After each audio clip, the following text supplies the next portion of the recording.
The fluorescent lights in Seattle Grace Memorial Hospital's blood donation center hummed with an electrical persistence that matched Elena Vasquez's fatigue. 3 p.m. on a Thursday afternoon, and she was already 12 hours into what was supposed to be an 8-hour shift. The phlebotomist station where she worked was understaffed, a chronic condition ever since Thomas Pemberton took over as chief operating officer 6 months ago. Elena's hands moved with practiced efficiency as she prepared the donation bay for the next patient. At 31 years old, she'd been working in blood services for 7 years, ever since completing her medical laboratory science degree while raising her daughter as a single mother. The work was steady, the pay was barely adequate, and lately the pressure from hospital administrators had become suffocating. "Elena, we need you to stay through the evening shift," her supervisor, Margaret Chen, said apologetically, appearing in the doorway with that expression that meant bad news. "Denise called in sick, and we have 3 corporate donors scheduled for executive health screenings." Elena thought about her 8-year-old daughter, Sophia, waiting at her grandmother's apartment, again, for the 3rd time this week. But bills didn't pay themselves, and Thomas Pemberton's latest operational efficiency restructuring had frozen all overtime pay while somehow requiring more hours than ever. "I'll stay," Elena said quietly, watching Margaret's relieved expression. "But I need to call my mother first." Through the window of the donation center, Elena could see downtown Seattle stretching toward the water, gleaming towers of corporate success, standing in sharp contrast to the struggling neighborhood where she and Sophia lived in a modest 2-bedroom apartment. The distance between those worlds felt infinite. The donation center at Seattle Grace had once been a community resource, hosting frequent blood drives and serving walk-in donors from all backgrounds. Under Pemberton's management, it had transformed into something else. A boutique wellness center for wealthy executives who paid premium prices for private donation appointments, specialized blood banking for elective surgeries, and concierge health services that had nothing to do with emergency medical needs. Elena's afternoon proceeded with mechanical routine, processing paperwork, screening donors, managing the sophisticated refrigeration systems that stored hundreds of units of carefully typed and cross-matched blood. Most of it was reserved for scheduled procedures, cardiac surgeries for wealthy patients, cosmetic operations, elective joint replacements for executives whose insurance would pay premium rates. The emergency blood supply, meanwhile, had been deliberately depleted to reduce unnecessary inventory costs. Pemberton had calculated that trauma patients represented financial losses rather than profit centers, and his policies reflected that coldly quantitative assessment. Dr. James Rodriguez, one of the few remaining emergency physicians who challenged Pemberton's policies, had confronted Elena about it 2 weeks earlier during a particularly frustrating incident where a car accident victim nearly died waiting for compatible blood. "This is insane," Rodriguez had said, his voice tight with controlled fury. "We're sitting on 40 units of blood reserved for elective procedures, while trauma patients bleed out in the ER. This isn't healthcare, it's corporate profiteering dressed up as efficiency." But complaining changed nothing. Pemberton had the hospital board's complete support, backed by impressive financial reports showing increased quarterly revenue and reduced operational costs. That the cost savings came from turning away indigent patients and prioritizing paying customers was carefully phrased in corporate language about optimizing resource allocation. Elena had witnessed the human cost of these policies firsthand. 3 months ago, a homeless veteran had died in the ER waiting for blood that was being held in reserve for a state senator's scheduled hip replacement. The man's name was Michael Patterson, 54 years old, Purple Heart, recipient from the Gulf War. He'd bled to death from internal injuries sustained when he was hit by a car, and the nurses who tried to save him had been told that releasing reserved blood without proper authorization could result in immediate termination. Patterson's death haunted Elena. She'd been the one who had to tell the emergency room that no blood was available, watching Dr. Rodriguez's face transformed from medical urgency to helpless rage as he realized they were going to let a veteran die for administrative reasons. After Patterson's death, Elena had filed a formal complaint through the hospital's patient safety reporting system. The response had been swift and chilling.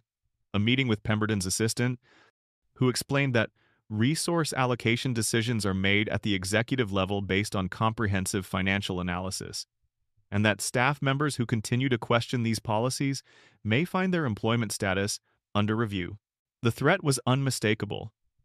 Shut up and follow orders, or lose your job. Elena had shut up, but the shame burned.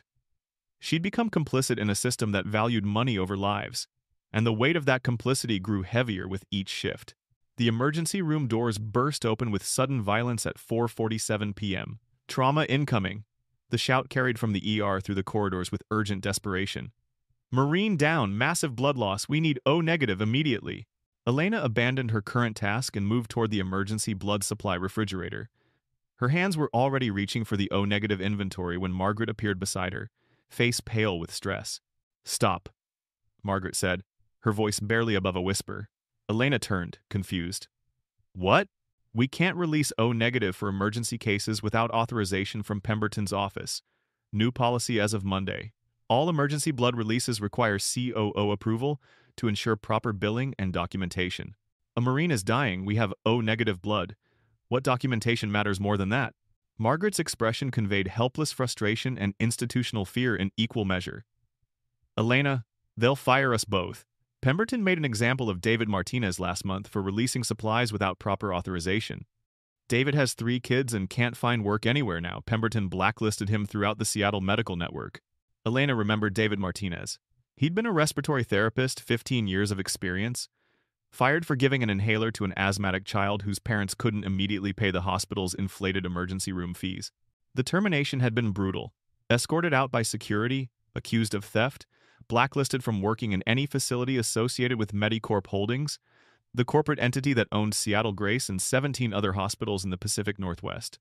David's wife had called Elena a week after his firing, crying and desperate, explaining that they were facing eviction and couldn't afford their children's school supplies. Elena had sent what little money she could spare, knowing it was inadequate compensation for the institutional cruelty that had destroyed David's career for the crime of helping a sick child. In the emergency room, chaos escalated with every passing second. Elena could hear Dr. Rodriguez's voice rising with desperate urgency. Where the hell is my blood? This Marine is dying. Elena looked at the refrigerator containing dozens of units of O-negative blood, the universal donor type that could save the Marine's life. Reserved blood, scheduled blood, blood for wealthy patients who would come in next week for elective procedures while a service member bled to death today. She thought about Michael Patterson dying while blood sat unused. She thought about David Martinez losing everything for helping a child. She thought about the institutional machinery designed to protect profits while grinding people into broken pieces. The institutional calculus was clear. One Marine's life wasn't worth the administrative consequences of defying Pemberton's policies. Elena thought about Sophia, about their modest apartment, about the precarious stability they'd built from poverty and determination. She thought about losing this job, losing her career, losing everything she'd worked for.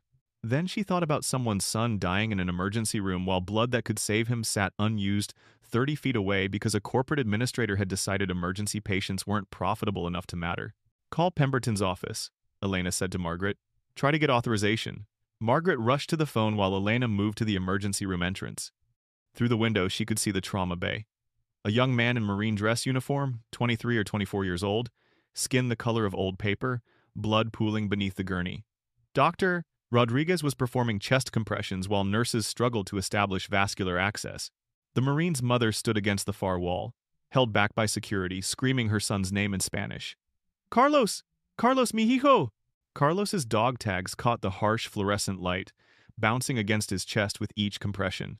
His face was young, impossibly young, with the kind of vulnerability that made Elena think of all the mothers who sent their sons to war and prayed they'd come home alive. Elena looked at her watch. 2 minutes since Margaret called Pemberton's office. The phone was still ringing. Nobody was answering. 3 minutes.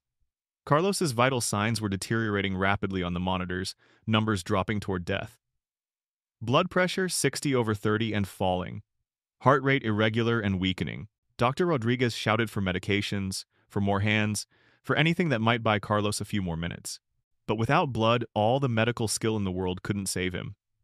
His body was running dry, organs shutting down from lack of oxygen. 4 minutes. Still no answer from Pemberton's office. Elena watched Carlos's mother collapse against the wall, her prayers transforming from hopeful pleading to grief-stricken acceptance. Isabella Rodriguez knew what Elena knew. Her son was dying, and nobody was coming to save him. 5 minutes. Elena made her decision. She walked back to the blood supply refrigerator, entered her access code, and pulled 3 units of O-negative blood. Margaret watched with wide eyes and terrified understanding. Elena, don't! Please, this will destroy you. Then it destroys me, Elena said quietly. But I'm not letting that Marine die because Thomas Pemberton thinks he's not profitable enough to save. Elena carried the blood to the trauma bay doors. A security guard stepped in front of her, one of the new private security personnel Pemberton had hired, loyal to administration rather than patients or staff. His name tag read Mitchell, and his face carried the conflicted expression of someone enforcing orders he didn't believe in. "Ma'am, I have orders not to release blood without authorization," Mitchell said, not unkindly. He looked uncomfortable with his instructions, but unwilling to defy them. "I could lose my job if I let you through." Elena met his eyes steadily. "A young man is dying in there. His mother is watching him die. Are you going to physically stop me from saving his life, or are you going to let me be the one who loses my job for doing what's right?" Mitchell glanced at Carlos on the gurney, at Isabella Rodriguez praying desperately, at Doctor Rodriguez's frantic efforts to maintain life that was slipping away. Something shifted in his expression, the human capacity for decency overriding institutional obedience. He stepped aside. "I didn't see you," Mitchell said quietly. "I was checking the other entrance." "Thank you," Elena whispered. Moving past him into the trauma bay, Dr. Rodriguez grabbed the blood units with desperate gratitude. "Thank God. Get these running immediately." He looked at Elena with recognition of what she'd just done. "You know Pemberton will crucify you for this." "I know," Elena said, watching as nurses rapidly established the transfusion. O-negative blood began flowing into Carlos's veins through wide-bore IV lines, the crimson liquid carrying oxygen and life back to organs that had been shutting down. The effect was almost immediate. Carlos's blood pressure began rising, his heart rate stabilizing. Color slowly returned to his gray face as his body received the resources it desperately needed. Isabella Rodriguez saw the change and began sobbing with relief, her prayers shifting from desperate pleading to overwhelming gratitude. "Gracias a Dios, mi hijo, mi Carlos." Elena stood in the corner of the trauma bay, watching the medical team work with renewed hope now that they had the tools to save Carlos's life. This was what healthcare was supposed to be. Skilled professionals using available resources to preserve life, acting with urgency and compassion when someone needed help. This was what Pemberton's policies had been designed to prevent. Margaret appeared beside Elena, her face reflecting mixed relief and dread. "Pemberton's office just called back. They denied authorization for emergency blood release. They said Carlos should be transferred to Harborview Medical Center if he couldn't afford premium emergency services here." The words carried the full cruelty of Pemberton's system. Deny care to the dying, protect resources for the wealthy, and eliminate anyone who challenged that priority structure. Elena felt cold rage wash through her. They wanted him to die. They wanted him to be someone else's financial liability, Margaret corrected quietly. In Pemberton's world, that's the same thing. Over the next hour, Carlos Rodriguez stabilized dramatically. The O-negative blood gave his body what it needed to maintain circulation, allowing Dr. Rodriguez and his team to address the internal injuries causing the bleeding. By 6 p.m., Carlos was stable enough for emergency surgery to repair his damaged spleen and stop the hemorrhaging. Elena watched from the blood center as Carlos was wheeled toward the operating room, his mother walking beside the gurney holding his hand. Isabella caught Elena's eye through the window and mouthed, "Gracias," with an expression of profound gratitude that transcended language. For a brief moment, Elena felt a surge of righteous satisfaction. She'd saved a life. She'd stood up to a cruel system and proven that one person's courage could defeat institutional indifference. Then reality returned with brutal force. At 6:15 p.m., exactly 90 minutes after Elena released the blood, Thomas Pemberton's assistant called her into an urgent meeting. Elena kissed the small silver cross she wore, a gift from Sophia, and walked toward her professional execution. The walk to Pemberton's office felt surreal. Elena passed colleagues who averted their eyes, having already heard what she'd done. Some faces showed sympathy, others showed judgment. Most showed fear that they might be contaminated by association with someone who defied the system. She passed memorial plaques honoring physicians and nurses who'd served Seattle Grace for decades, back when the hospital's mission focused on patient care rather than profit maximization. Those seemed like artifacts from a different civilization now, relics of an era when healthcare workers were celebrated for saving lives rather than punished for it. Pemberton's office occupied the executive floor with panoramic views of Elliott Bay and the Olympic Mountains. The space was decorated with expensive modern art abstract pieces that cost more than Elena's annual salary. Imported furniture from Milan. Awards from healthcare management associations celebrating operational efficiency and revenue optimization. Not a single medical diploma or patient care recognition in sight. Thomas Pemberton sat behind a glass desk that probably cost $15,000, his custom suit perfectly tailored to his athletic build. At 44, He had the polished appearance of someone who'd spent his career in boardrooms rather than patient care facilities, advancing through corporate healthcare with an MBA from Stanford and absolute certainty that profit maximization represented the highest form of institutional virtue. His office walls displayed his professional trajectory: consultant at McKinsey & Company, vice president at a major insurance corporation, COO positions at 3 different hospital systems where he'd implemented operational efficiencies that invariably involved staff cuts, service reductions, and policies that prioritized paying patients over emergency cases. He was known in corporate healthcare circles as a turnaround specialist, someone brought in to transform underperforming facilities into profit centers. That the transformation invariably involved transforming hospitals from healing institutions into corporate entities was considered evidence of his success rather than moral failure. "Miss Vasquez, please sit," Pemberton said, his voice carrying the cold courtesy of someone about to perform an unpleasant but necessary task.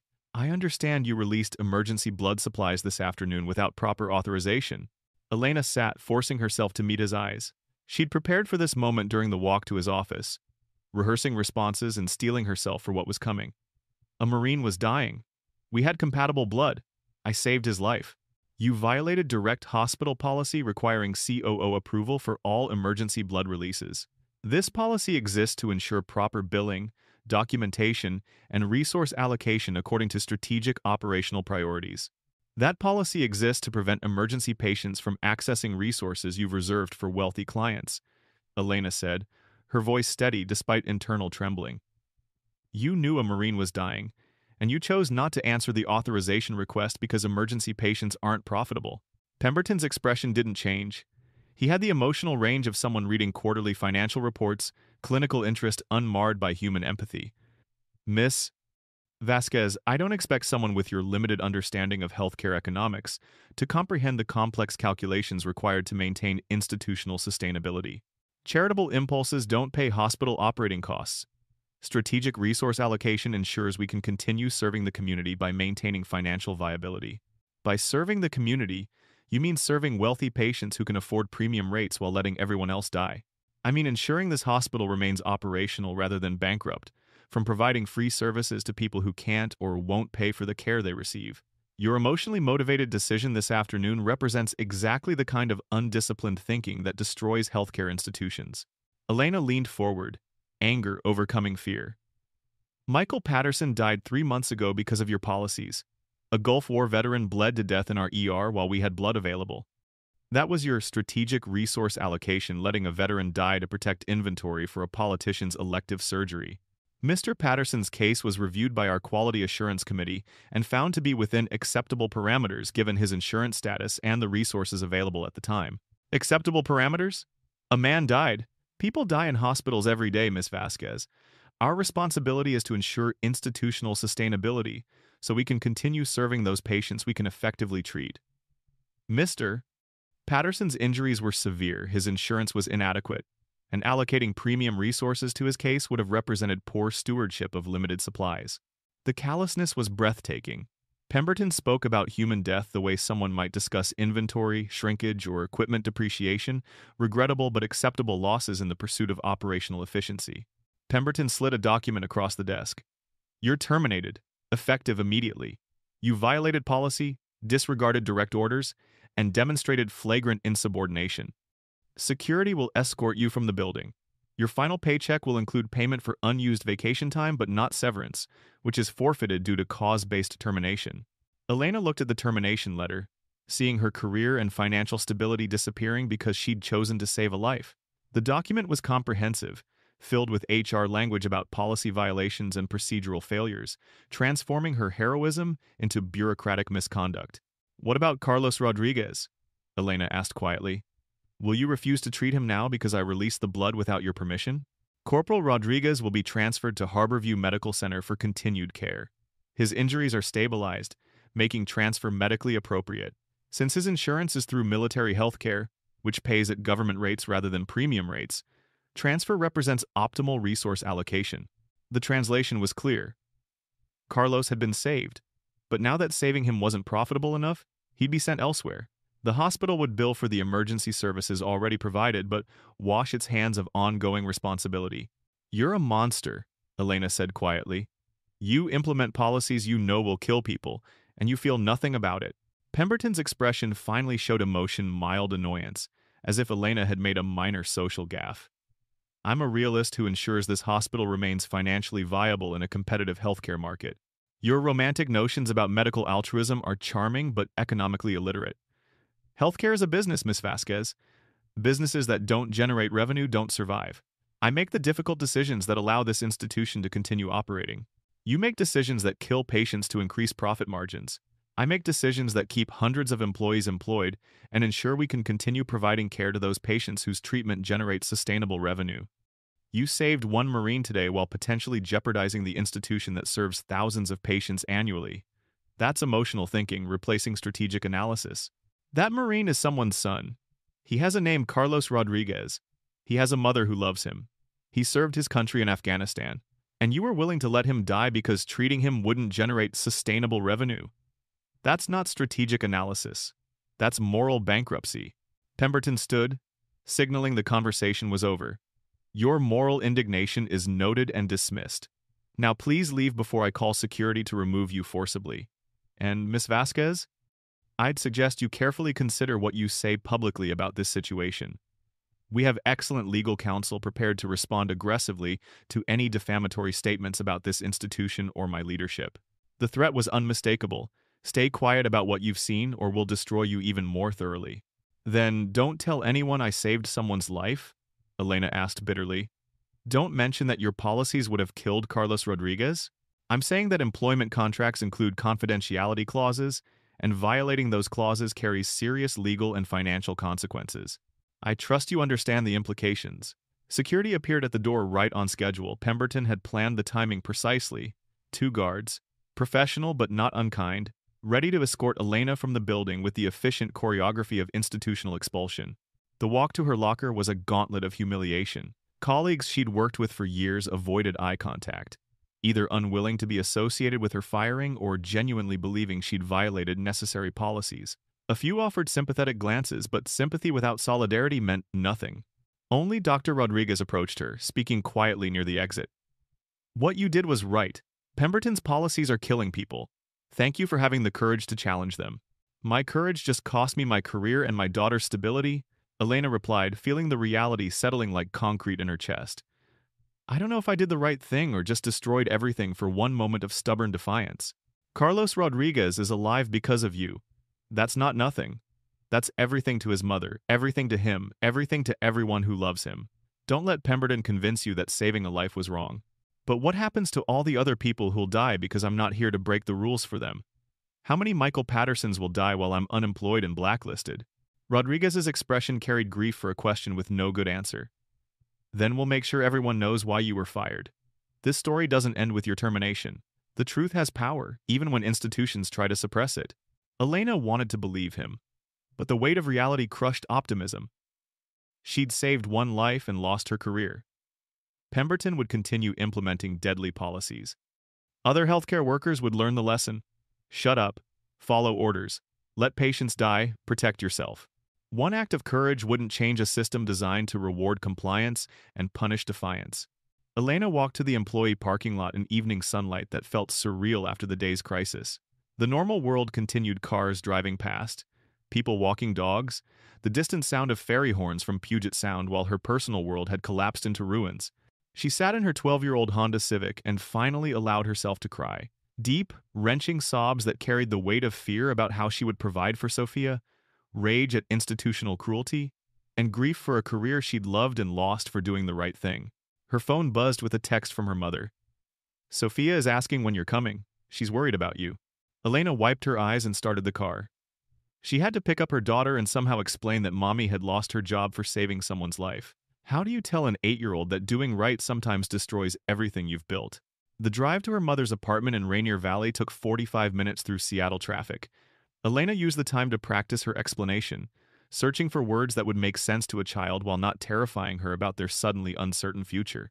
Her mother, Rosa Vasquez, lived in a modest apartment building where many residents spoke Spanish as their primary language. Rosa had emigrated from El Salvador 30 years ago, working as a housekeeper for wealthy Seattle families while raising Elena as a single mother. She'd instilled in Elena the values that had cost her career today. Work hard, help others, do what's right even when it's difficult. Rosa opened the door with worried eyes, having heard about Elena's firing through the immigrant community network that connected Seattle's Latino families. Mija, I heard what you did. Are you okay? I don't know, Mama. I saved someone's life, and they fired me for it. Sophia appeared behind her grandmother, all bright energy suddenly replaced by worried intensity. Mommy? Why are you sad? Abuela said you're a hero. Elena knelt and pulled her daughter into a fierce hug, breathing in the scent of her shampoo and feeling the solid reality of the person who depended on her. I am sad, baby. But Abuela is right, I did something brave today. Something that made some people angry but was the right thing to do. What did you do? Elena led Sophia to the worn sofa in Rosa's small living room, trying to find words an 8-year-old could understand. There was a young man, a Marine who serves in the military, and he was very sick. He needed medicine to get better, but the people in charge said we couldn't give it to him because of their rules. So I broke their rules and gave him the medicine anyway, and he's going to be okay. Sophia processed this with the moral clarity of childhood. But that was good. Why are they angry? Because the people in charge care more about their rules than about helping people. And when you break rules, even to do good things, sometimes there are consequences. What consequences? Elena's voice caught. I lost my job, baby, which means we don't have as much money as before and things are going to be harder for a while. Sophia's face crumpled with worry beyond her years. Are we going to be okay? Rosa spoke up in Spanish, her voice firm. Siempre estaremos bien. Somos sobrevivientes. Then in English for Sophia, we will always be okay. We are survivors, like your mother was a survivor when she was your age and I was struggling. That night, after Rosa made dinner and Sophia fell asleep on her grandmother's sofa, Elena sat at the small kitchen table reviewing her finances with growing desperation. The math was brutal. 2 months of savings, maybe 3 if she was extremely careful. After that homelessness, debt, the possibility of losing custody of Sophia to her ex-husband Marcus, who'd been looking for reasons to challenge their arrangement. Marcus was a successful attorney at a corporate firm, earning triple Elena's salary. They divorced when Sophia was 2, their marriage collapsing under the weight of Marcus's affair with a paralegal and his fundamental inability to prioritize family over career advancement. The custody arrangement gave Elena primary custody with Marcus getting Sophia every other weekend and certain holidays, a situation he'd resented but tolerated because his demanding schedule made full custody impractical. But if Elena lost her housing, lost her financial stability, and was unemployed and blacklisted from her field, Marcus would have grounds to challenge the arrangement. And with his legal expertise and resources, he could probably win. The thought of losing Sophia was more terrifying than unemployment or poverty. Her daughter was everything, the reason Elena worked impossible hours, the motivation for every sacrifice, the joy that made difficult days bearable. Her phone rang. Isabella Rodriguez, Carlos's mother, had somehow gotten her number. Elena? Isabella's accented voice carried overwhelming gratitude and maternal love. They told me what you did for my Carlos. You saved his life. You sacrificed everything to save my son. How can I ever thank you? I just did what anyone should do. Elena managed through tears, her voice breaking on the enormity of what she'd lost and gained. No, mija. You did what heroes do. My Carlos is alive because you were brave. Whatever happens, remember that you saved my boy. You gave me my son back when the hospital said no, when their rules said let him die. I will pray for you every day. God will take care of you because you took care of my Carlos. After hanging up, Elena cried again, but this time the tears carried something beyond grief. Isabella's gratitude reminded her that Carlos was alive, that one young man would continue breathing and living and loving because she'd made the choice to save him. That had to mean something. It had to be worth something, even if it cost everything. Friday morning arrived with gray Seattle rain and a knock on Elena's apartment door at 8:30 a.m. Elena had barely slept, spending the night alternating between anxiety dreams and late-night job searches that showed how thoroughly Pemberton had poisoned her employment prospects. Elena opened the door to find a woman in military dress uniform standing in the hallway, flanked by 2 Marine personnel in crisp dress blues. General Margaret Thornton was an imposing figure, 53 years old, with steel gray hair cut in military precision, sharp eyes that had seen combat in Iraq and Afghanistan, and bearing that reflected 3 decades of military command. The stars on her shoulders identified her rank before she spoke. Miss Vasquez? I'm General Thornton, commander of Joint Base Lewis McChord. I understand you know Corporal Carlos Rodriguez. Elena's heart pounded with confusion and residual fear from yesterday's trauma. Is Carlos okay? Did something happen? Corporal Rodriguez is recovering well, thanks entirely to your actions yesterday. May we come in? I have some things to discuss with you that I'd prefer not to conduct in a hallway. Elena led them into her small living room, acutely aware of the modest second-hand furniture. Sophia's toys scattered near the TV, children's drawings taped to walls that needed repainting, and the sharp contrast between her struggling circumstances and the military formality of her unexpected visitors. General Thornton sat with precise military bearing, her uniform crisp despite the early hour and Seattle rain. The other Marines stood near the door with practiced watchfulness. Miss Vasquez, Corporal Rodriguez told me exactly what happened yesterday. How you saved his life by defying hospital policies that would have let him die. How you lost your career because you chose to put a Marine's life above institutional politics. I just did what was right, Elena said quietly, uncomfortable with the attention and praise. No, ma'am, General Thornton replied firmly, her voice carrying command authority that made ma'am sound like a rank. You did what few people have the courage to do. You stood up to powerful people who were willing to let a service member die for financial reasons. That's not just doing what's right. That's heroism worthy of recognition. Sophia emerged from her bedroom, drawn by unfamiliar voices, and stopped in the doorway with wide eyes at seeing uniformed Marines in their living room.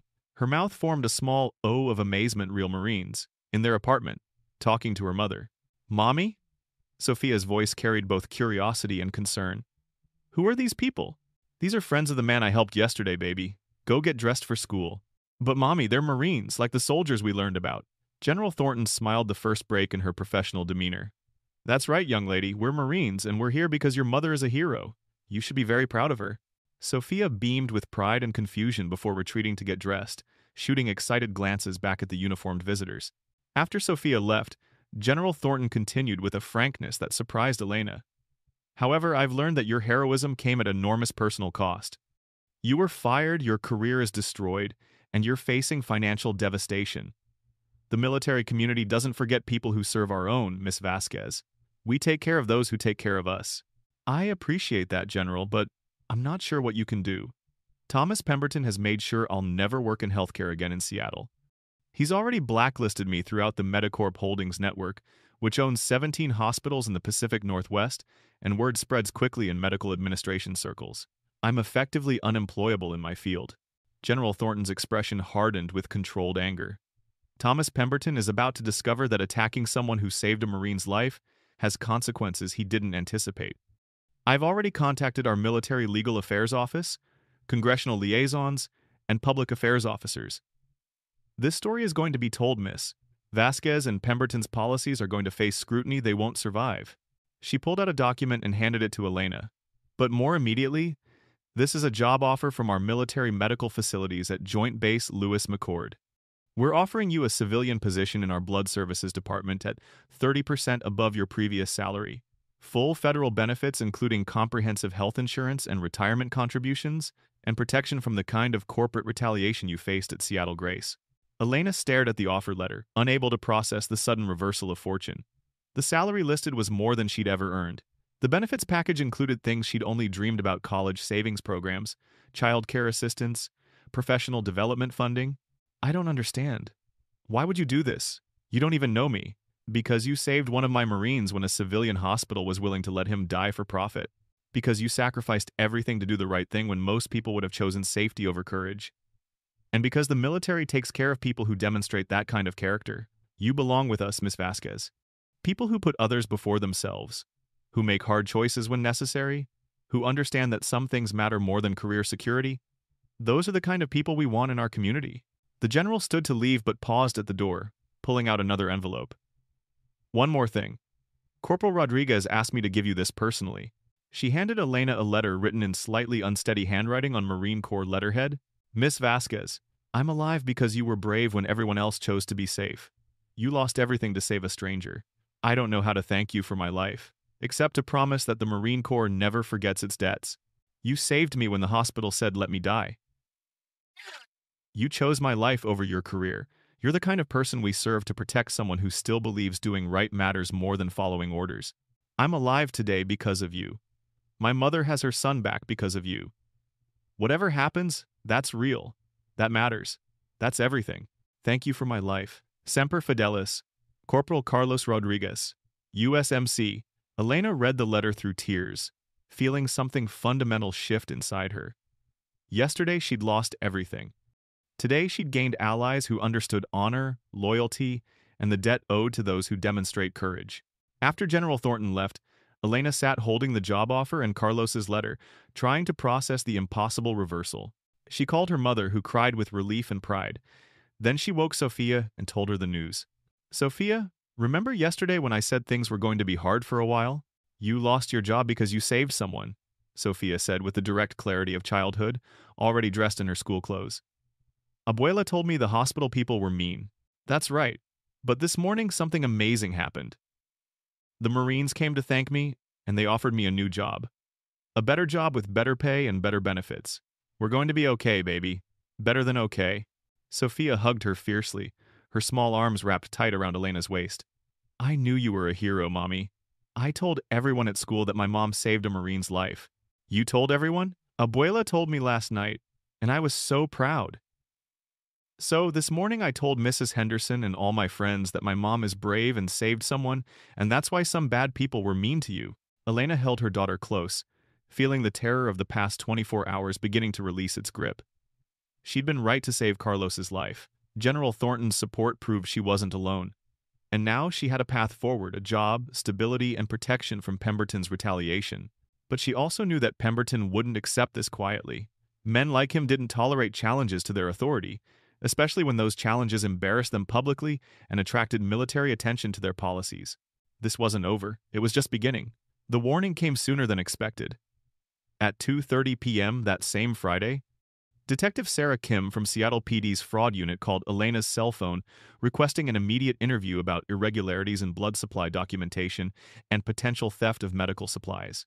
Thomas Pemberton had escalated from firing to criminal prosecution. Elena sat across from Detective Kim in a windowless interrogation room at the Seattle Police Department's downtown precinct on Saturday morning, trying to maintain composure while her world collapsed again. The job offer from General Thornton suddenly felt meaningless if she was facing criminal charges that could result in prison time and permanent barriers to healthcare employment. Detective Kim was 38, professional, and clearly uncomfortable with the case she'd been assigned to investigate. She reviewed the complaint filed by Seattle Grace Memorial Hospital with visible skepticism, her experienced cop eyes suggesting she'd seen this movie before and didn't like the ending.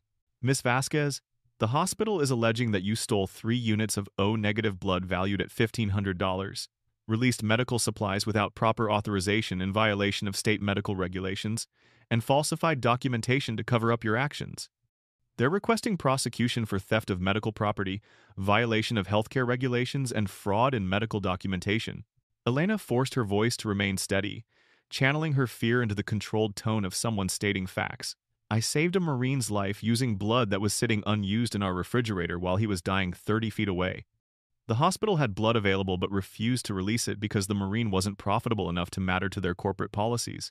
Detective Kim leaned back in her metal chair, studying Elena with eyes that had interviewed hundreds of suspects and developed reliable instincts for distinguishing truth from deception. I've been investigating medical fraud for 6 years, Miss Vasquez. Typically, theft cases involve people selling medical supplies on black markets, diverting medications for personal use, or using equipment for unauthorized purposes. Did you profit financially from releasing this blood? No. I released it to save someone's life who would have died without it. And the hospital had no compatible blood available for emergency use? They had plenty of blood, O-negative, which is universal donor compatible with any blood type. They just had policies that reserved all their inventory for scheduled procedures and wealthy patients. Emergency cases were supposed to be transferred to public hospitals because they weren't profitable enough to waste resources on. Detective Kim made detailed notes, her interest clearly growing beyond routine investigation. These policies are documented somewhere? Written directives, emails, official communications? Thomas Pemberton issued written directives about resource allocation and emergency case management. Margaret Chen, my former supervisor, has copies. So do several physicians who complained about them, especially Dr. James Rodriguez, who's been fighting these policies for months. Has anyone died as a result of these policies? Elena hesitated, knowing this was crucial information but also aware she was potentially implicating herself in institutional failures. Yes. A homeless veteran named Michael Patterson died 3 months ago. He bled to death from internal injuries while compatible blood sat reserved for a state senator's elective hip replacement. The hospital's Quality Assurance Committee reviewed his death and concluded it was within acceptable parameters given his insurance status. Detective Kim's expression hardened with the disgust of someone whose job involved protecting people from predatory systems. They put that in writing? That letting a veteran die was acceptable? It's in the QA committee minutes. Coded language about resource allocation and insurance adequacy, but the meaning is clear. They decided Michael Patterson's life wasn't valuable enough to use reserved blood. Miss Vasquez, I'm going to be honest with you. This case makes me deeply uncomfortable. The hospital is pushing hard for prosecution, bringing in their corporate legal team, and implying there will be consequences if my investigation doesn't result in charges. But their characterization of events doesn't match basic facts. A Marine was dying. You used available medical supplies to save him according to your training and responsibilities, and you didn't personally benefit. That's not theft, that's patient care. So you won't pursue charges? Detective Kim sighed, revealing the political pressures that constrained her professional judgment. I have to complete my investigation and forward my findings to the prosecutor's office. But my report will reflect my assessment that this case lacks merit for criminal prosecution. I'll document the hospital's policies, interview witnesses who can testify about the circumstances, and recommend against charging you with any crimes. But you can't guarantee the prosecutor will agree? No, District Attorney Michelle Carter faces re-election next year, and she's been campaigning on being tough on healthcare fraud. Seattle Grace's legal team has already reached out to her office, framing this as an important case about maintaining healthcare regulations. There's political pressure to prosecute. Even though I saved someone's life, especially because you saved someone's life in a way that embarrassed powerful people and exposed policies they wanted kept quiet. The prosecution wouldn't really be about theft or regulations, it would be about punishing someone who challenged institutional authority. Elena left the police station feeling marginally less terrified but understanding the reality. Even if criminal charges didn't proceed immediately, the investigation itself represented another weapon Pemberton could use to destroy her credibility, delay her new employment, and continue his retaliation. The weekend brought explosive media attention when Isabella Rodriguez, unable to contain her gratitude and outrage, gave an interview to Melissa Chang, an investigative reporter for Como News who'd been covering healthcare issues in Washington state. Chang was 34, Yale journalism graduate, and known for aggressive reporting that held powerful institutions accountable. She'd won regional Emmy Awards for exposés on hospital billing fraud and nursing home neglect. Isabella's story about her son's near death and Elena's heroism triggered her investigative instincts. The story aired Sunday evening and immediately went viral. This is Melissa Chang reporting from Seattle Grace Memorial Hospital, where troubling questions are emerging about policies that may be costing lives. We've learned that Elena Vasquez, a 7-year veteran of the hospital's blood services department, was fired this week after saving a Marine's life by violating policies that would have let him die. The segment showed Isabella Rodriguez crying as she recounted watching Carlos bleed to death while the hospital refused to release blood. My son was dying. I was begging them to help, and they say no, wait for authorization, fill out paperwork. Elena Vasquez. She didn't wait. She saved my boy when the hospital said let him die. Carlos appeared on camera from his hospital bed at Harborview Medical Center, where he'd been transferred. Young, earnest, and clearly shaken by his near-death experience. Miss Vasquez gave up her career to save my life. She didn't know me. She didn't know if I could pay.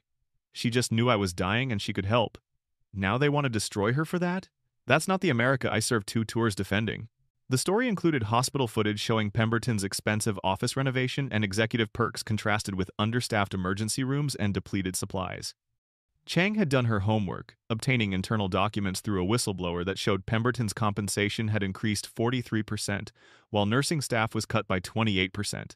The segment concluded with a devastating statistic: emergency room mortality rates at Seattle. Grace had increased 37% since Pemberton implemented his policies, while elective procedure profits increased 52%. By Monday morning, the story had been picked up by national media. CNN ran a segment titled Healthcare or Wealthcare, featuring Elena's case as an example of profit-driven medicine. MSNBC's healthcare correspondent interviewed hospital policy experts who characterized Seattle Grace's policies as medical apartheid premium care for wealthy patients, death for everyone else. Social media exploded with number Justice for Elena and number Support Our Troops hashtags. The story captured something fundamental about American healthcare's moral failures. A working-class single mother sacrificing her career to save a Marine's life, while wealthy hospital administrators prioritized profits. Conservative commentators framed it as disrespect for military service. Progressive activists characterized it as corporate healthcare destroying the vulnerable. Veterans organizations, normally divided on most issues, united in supporting Elena and condemning the hospital. By Tuesday, the story had generated enough pressure that Seattle's mayor, Richard Coleman, felt compelled to comment. I'm deeply concerned about reports that Seattle Grace Memorial Hospital implemented policies that may have endangered patients. I've asked the city's public health department to review these allegations. But Coleman's statement was carefully calculated political theater expressing concern while avoiding any meaningful action that might anger Medicorp Holdings, a major employer and political donor. Thomas Pemberton responded to the growing crisis with his own media strategy. He appeared on local television Tuesday evening, dressed in an expensive suit and projecting corporate authority designed to contrast with Elena's working-class image. The situation with Ms. Vasquez is more complex than media reports suggest, Pemberton told interviewer David Park with polished sincerity. Medical regulations exist for critical patient safety reasons. Blood transfusions performed outside established protocols can cause serious complications, including fatal hemolytic reactions, disease transmission, and other medical errors that kill patients. He positioned Elena's heroism as recklessness. Ms. Vasquez's actions, while emotionally understandable, represented dangerous disregard for protocols designed to prevent medical errors. We cannot allow healthcare workers to substitute personal judgment for established medical procedures developed by experts over decades. The framing was calculated. Transform Elena from hero to danger, suggest she endangered rather than saved Carlos's life, and present hospital policies as patient protection rather than profit maximization. Dr. Rodriguez countered with his own media appearance on Wednesday, providing medical testimony that Elena's actions were entirely appropriate. Elena Vasquez saved Corporal Rodriguez's life using standard emergency transfusion procedures taught in every nursing and phlebotomy program in America. The hospital's policies weren't protecting patient safety. They were protecting profit margins by restricting emergency care to patients who couldn't afford premium rates. He revealed more damaging information about Seattle Grace's practices. I've worked in emergency medicine for 15 years, and I've never seen policies like Pemberton's. He literally created a two-tier system: immediate care for wealthy patients who pay premium rates, and delayed or denied care for everyone else. Elena challenged that system, and he's destroying her for it. The battle lines formed quickly and predictably. Team Elena, military veterans organizations including VFW and American Legion chapters, nursing unions and professional healthcare worker associations, patients' rights advocates, progressive activists, and ordinary people who recognized basic human decency. Team Hospital, corporate healthcare executives and their professional associations, private insurance companies, business-focused politicians, and conservative commentators who emphasize the importance of following rules and regulations. But the most significant intervention came from General Thornton, who made an unprecedented decision to involve Joint Base Lewis McChord publicly and officially in Elena's defense. She held a press conference on Thursday at JBLM, with Corporal Rodriguez standing beside her in his Marine dress uniform and Isabella Rodriguez holding a photo of her son in his military graduation. Media from across the region attended, recognizing this was more than routine military public affairs. This was institutional power, protecting someone who'd served the military community. Corporal Rodriguez is alive because Elena Vasquez demonstrated the kind of courage and character we hope to find in everyone who serves our military community, Thornton stated to assembled reporters, her uniform decorated with ribbons representing 3 decades of distinguished service. She sacrificed everything to save one of my Marines when a civilian hospital implemented policies that would have let him die. The military stands with her, and we will ensure she receives the support and protection she deserves. Carlos spoke next, his young voice carrying emotional weight that transcended his years in military bearing. Miss Vasquez didn't know me. She didn't know my family, didn't know my story, didn't know anything about me except that I was dying and she could help. She gave up her career for a stranger.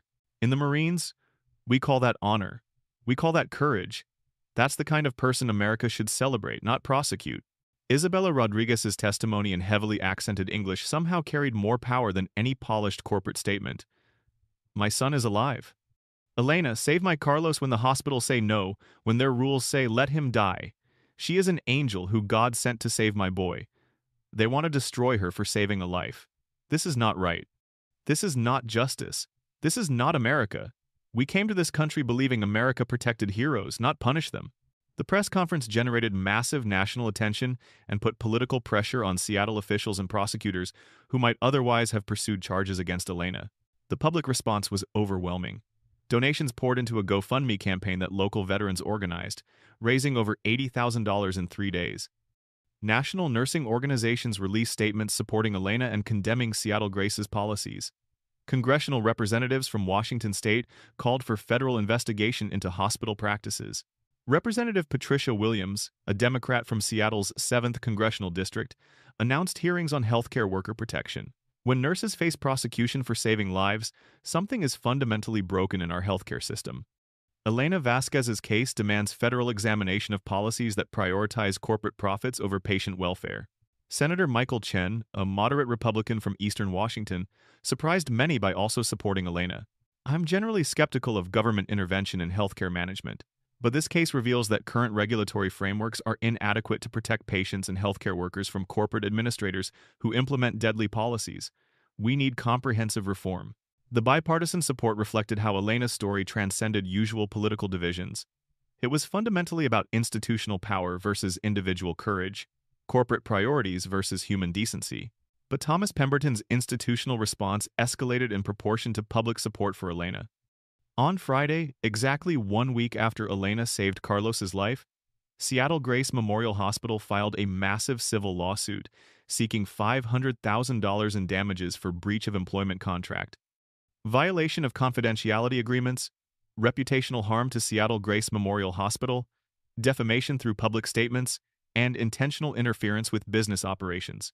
The lawsuit was comprehensive and designed to destroy Elena financially, even if she avoided criminal prosecution. It alleged that her actions and subsequent media interviews had damaged the hospital's reputation, cost them patients and revenue, and exposed proprietary business information that competitors could exploit. The message was unmistakable. Even if Elena avoided criminal charges, she would face years of expensive litigation and potential financial ruin. The hospital's lawyers, representing the powerful corporate firm Hutchinson, Morris and Associates, known for ruthless defense of corporate clients, would bury her in legal costs she couldn't possibly afford. James Hutchinson, lead counsel for Seattle Grace, held his own press conference to announce the lawsuit. Ms. Vasquez's reckless actions endangered patient safety, violated hospital policies designed to protect medical standards, and cost Seattle Grace significant harm to its reputation and operations. Her subsequent media campaign has included false statements about hospital practices and defamatory characterizations of our client's leadership. We intend to hold her fully accountable for these damages. Elena received the civil complaint on Saturday morning at her apartment. She sat at her kitchen table reviewing the 47-page document with growing despair, each page representing another way the hospital intended to destroy her life. The lawsuit demanded $200,000 for breach of employment contract, $150,000 for violation of confidentiality agreements, $100,000 for reputational harm, $50,000 for lost revenue from patients who canceled procedures after negative publicity, plus attorney fees, court costs, and other expenses that could easily double the total. Even if she won, the legal costs of defending herself would consume everything she had. And if she lost, the judgment would follow her for decades, garnishing her wages and destroying any chance of financial stability. Worse, her ex-husband Marcus had filed for emergency custody modification that same day, arguing that Elena's criminal investigation, civil litigation, and financial instability made her an unfit parent for Sophia.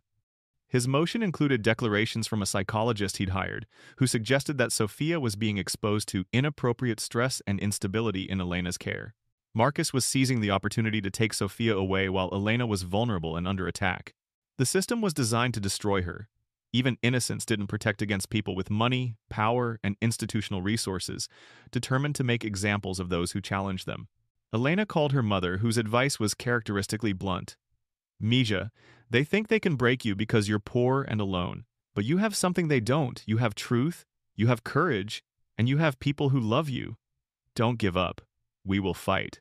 Sophia noticed her mother's distress, becoming quieter and more anxious. At 8 years old, she couldn't understand the legal complexities, but she recognized that powerful people were attacking her mother and threatening their family. "Mommy, are we going to be okay?" Sophia asked Saturday evening, her small face serious beyond her years.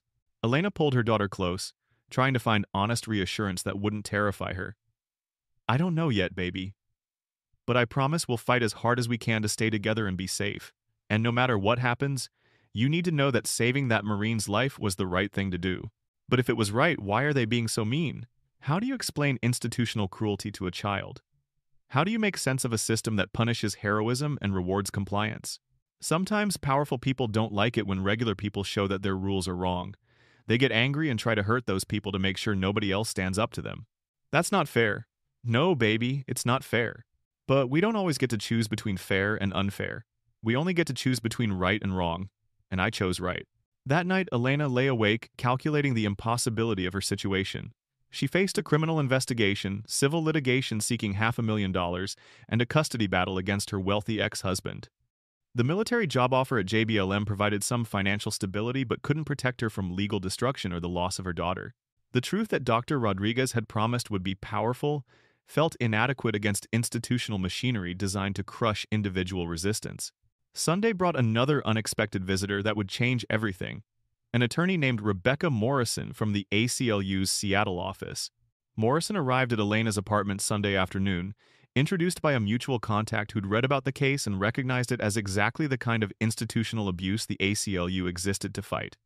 She was 41, Harvard Law graduate, senior staff attorney specializing in healthcare worker rights, whistleblower protection, and corporate accountability. She sat in Elena's modest living room, professional yet warm, her presence radiating competent authority that contrasted sharply with Elena's growing desperation.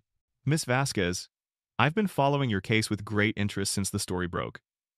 The ACLU believes your situation represents a critical test case about healthcare worker protection, corporate healthcare policies that prioritize profits over patients, and First Amendment rights to speak publicly about institutional misconduct. We'd like to represent you in both the criminal investigation and the civil lawsuit. Elena stared at the prominent attorney who'd appeared, offering help like a character from a movie rather than her brutal reality. I can't afford lawyers like you. I can barely afford groceries right now, much less a Harvard Law graduate who probably charges $500 an hour. Morrison smiled with the warmth of someone who'd heard this concern before. You won't need to pay us anything. The ACLU will handle your case pro bono, free of charge. We're going to fight both the criminal investigation and the civil lawsuit, and we're going to expose Seattle Grace Memorial's policies as examples of everything wrong with corporate healthcare in America. Why would you do this? You don't even know me.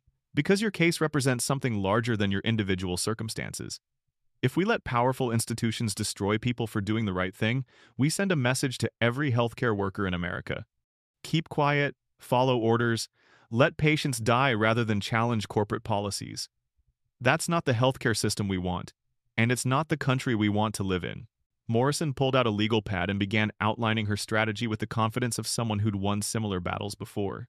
We're not just going to defend your actions, we're going to put Thomas Pemberton and Seattle Grace Memorial Hospital on trial. We'll prove their policies deliberately endangered patients for profit. Document the systematic way they've retaliated against you for exposing those policies, and turn this case into a referendum on American healthcare priorities. But what if we lose? What happens to Sophia if I go to prison or get destroyed by civil judgments? Morrison's expression softened, acknowledging the fear without dismissing it. That's a legitimate concern, and I won't minimize the risks. Fighting powerful institutions is always dangerous because they have unlimited resources and no moral constraints about destroying opponents.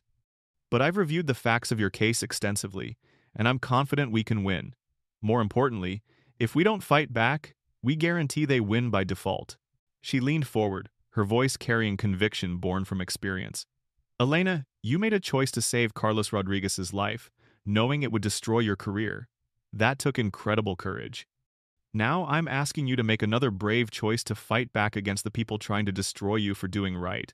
To tell your story publicly and trust that truth and justice still have power in America. And if we lose everything, if I go to prison and Sophia ends up with Marcus, then we'll have fought for something that mattered. We'll have challenged a system that needed challenging. We'll have shown other healthcare workers that resistance is possible even if it's dangerous. But I don't think we're going to lose. I think we're going to win. And I think your case is going to change healthcare policy throughout this country. Elena thought about Carlos Rodriguez, about the split-second choice in the blood center when she decided saving a life mattered more than saving her career. She'd known then that her life would be destroyed, but she'd acted anyway because some things transcended self-preservation. Now she faced another choice: surrender and hope for mercy, or fight back and risk complete destruction. She thought about Sophia learning that powerful people could hurt good people without consequences. She thought about other healthcare workers facing similar pressures, watching to see if resistance was possible or suicidal. She thought about Michael Patterson, the veteran who died because nobody had been brave enough to challenge Pemberton's policies before Elena. "I'll fight," Elena said, her voice steadier than she felt. "What do I need to do?" "Tell your story, completely and honestly. Trust the process, trust the evidence, and trust that sometimes the truth is powerful enough to defeat institutional corruption. I'll handle the legal strategy, but I need you to be the moral center of this case, the human reminder of why healthcare policies matter and what's at stake when corporations prioritize profits over patients." Morrison began her work immediately, filing responses to the civil lawsuit that transformed defense into offense. Her answer to Seattle Grace's complaint didn't just deny their allegations. It counterclaimed for malicious prosecution, wrongful termination, whistleblower retaliation, and violations of Washington state healthcare worker protection statutes. The counterclaim detailed Pemberton's policies, their deadly consequences, and the systematic retaliation against Elena for exposing institutional misconduct. Morrison demanded discovery of all hospital financial records, policy documents, patient outcome data, and internal communications related to emergency care policies. "We're going to force them to produce every email, every memo, every document that shows how they deliberately implemented policies they knew would kill patients," Morrison explained. "Discovery is going to be a nightmare for them because they documented their cruelty in writing." She also contacted Detective Kim to provide additional context for the criminal investigation, supplying documentation of hospital policies and witness statements that supported Elena's version of events. Within days, Morrison's aggressive legal strategy began producing results. Detective Kim completed her investigation and forwarded her findings to King County Prosecutor Michelle Carter with a strong recommendation against prosecution. Kim's report was devastating to the hospital's narrative. Ms. Vasquez's actions constituted appropriate emergency medical intervention, consistent with her training and professional responsibilities. The blood transfusion she initiated was medically necessary and performed according to standard emergency protocols. Her actions saved Corporal Rodriguez's life and did not endanger him or violate legitimate patient safety regulations. Seattle Grace Memorial Hospital's policies appear designed to restrict emergency care to patients unable to pay premium rates, prioritizing profit over medical necessity. These policies may violate state healthcare regulations and Medicare participation requirements. I recommend against prosecution of Ms. Vasquez. The hospital's complaint appears to constitute retaliatory use of the criminal justice system against a whistleblower who exposed dangerous institutional practices. District Attorney Michelle Carter reviewed the report and reluctantly agreed. On Wednesday, 2 weeks after Elena saved Carlos's life, her office released a statement. After thorough investigation, this office has declined to pursue criminal charges against Elena Vasquez. The evidence indicates her actions were appropriate emergency medical interventions rather than criminal conduct.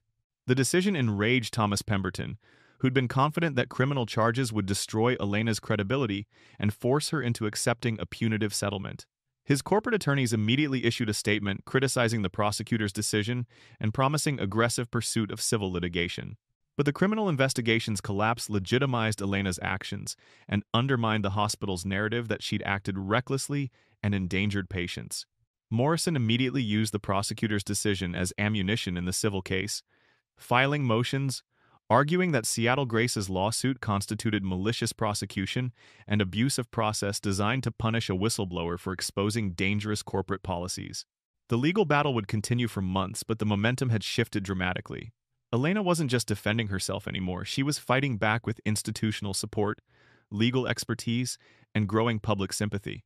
The case was heading toward trial, where a jury would decide whether saving lives or following corporate policies represented America's healthcare priorities.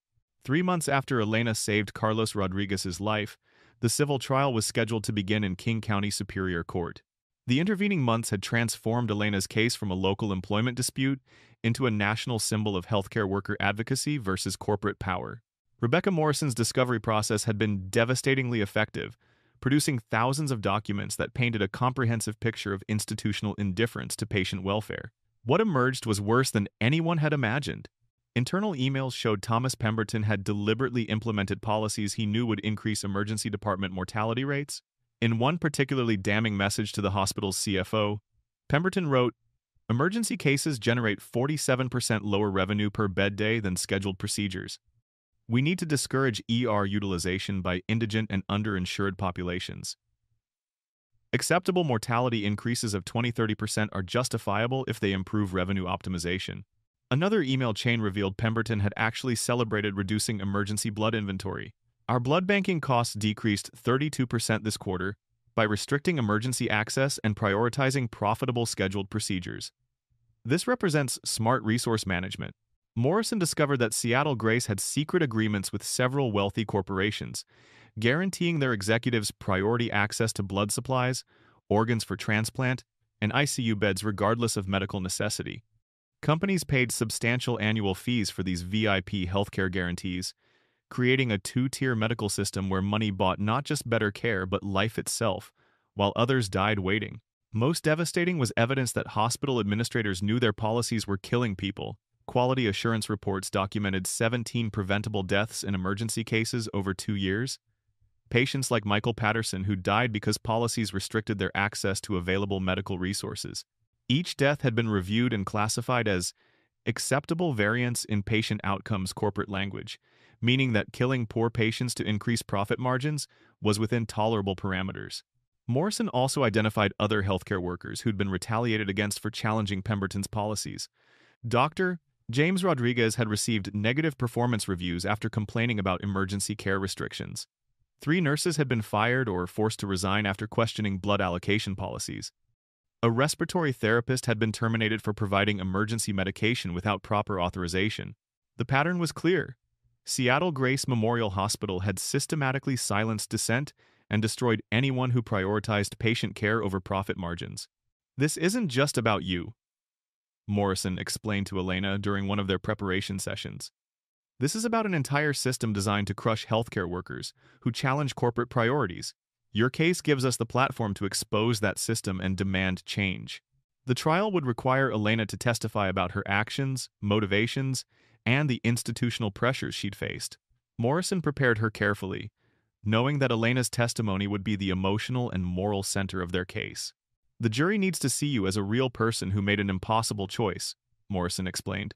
"Not a policy violator, not a rule breaker, but a human being who chose saving a life over protecting her career. Your authenticity is our greatest weapon against Pemberton's corporate polish." But the hospital's legal team, led by senior partner James Hutchinson from Hutchinson Morris & Associates, was preparing its own strategy. They planned to paint Elena as a chronic rule breaker with a pattern of insubordination, someone whose emotional instability and poor judgment endangered patients rather than saved them. Hutchinson's team had obtained Elena's entire employment file, including minor incidents from years past, a documentation error that had been quickly corrected, a disagreement with a supervisor about procedure timing, a patient complaint about Elena's perceived curtness during a stressful day. Individually, these incidents were trivial. Collectively, Hutchinson would try to paint them as evidence of someone unsuited for healthcare work. They'd also hired Dr. Patricia Simmons, a nationally recognized expert in blood banking and transfusion medicine, who would testify that Elena's actions, while well-intentioned, violated essential safety protocols and could have killed Carlos Rodriguez if compatibility testing had revealed problems. "Their strategy is to admit you saved Rodriguez but argue you got lucky rather than acting appropriately," Morrison explained. "They'll claim the next person who tries what you did might kill someone, so you need to be punished as a deterrent. We'll counter with our own medical experts proving you followed standard emergency procedures."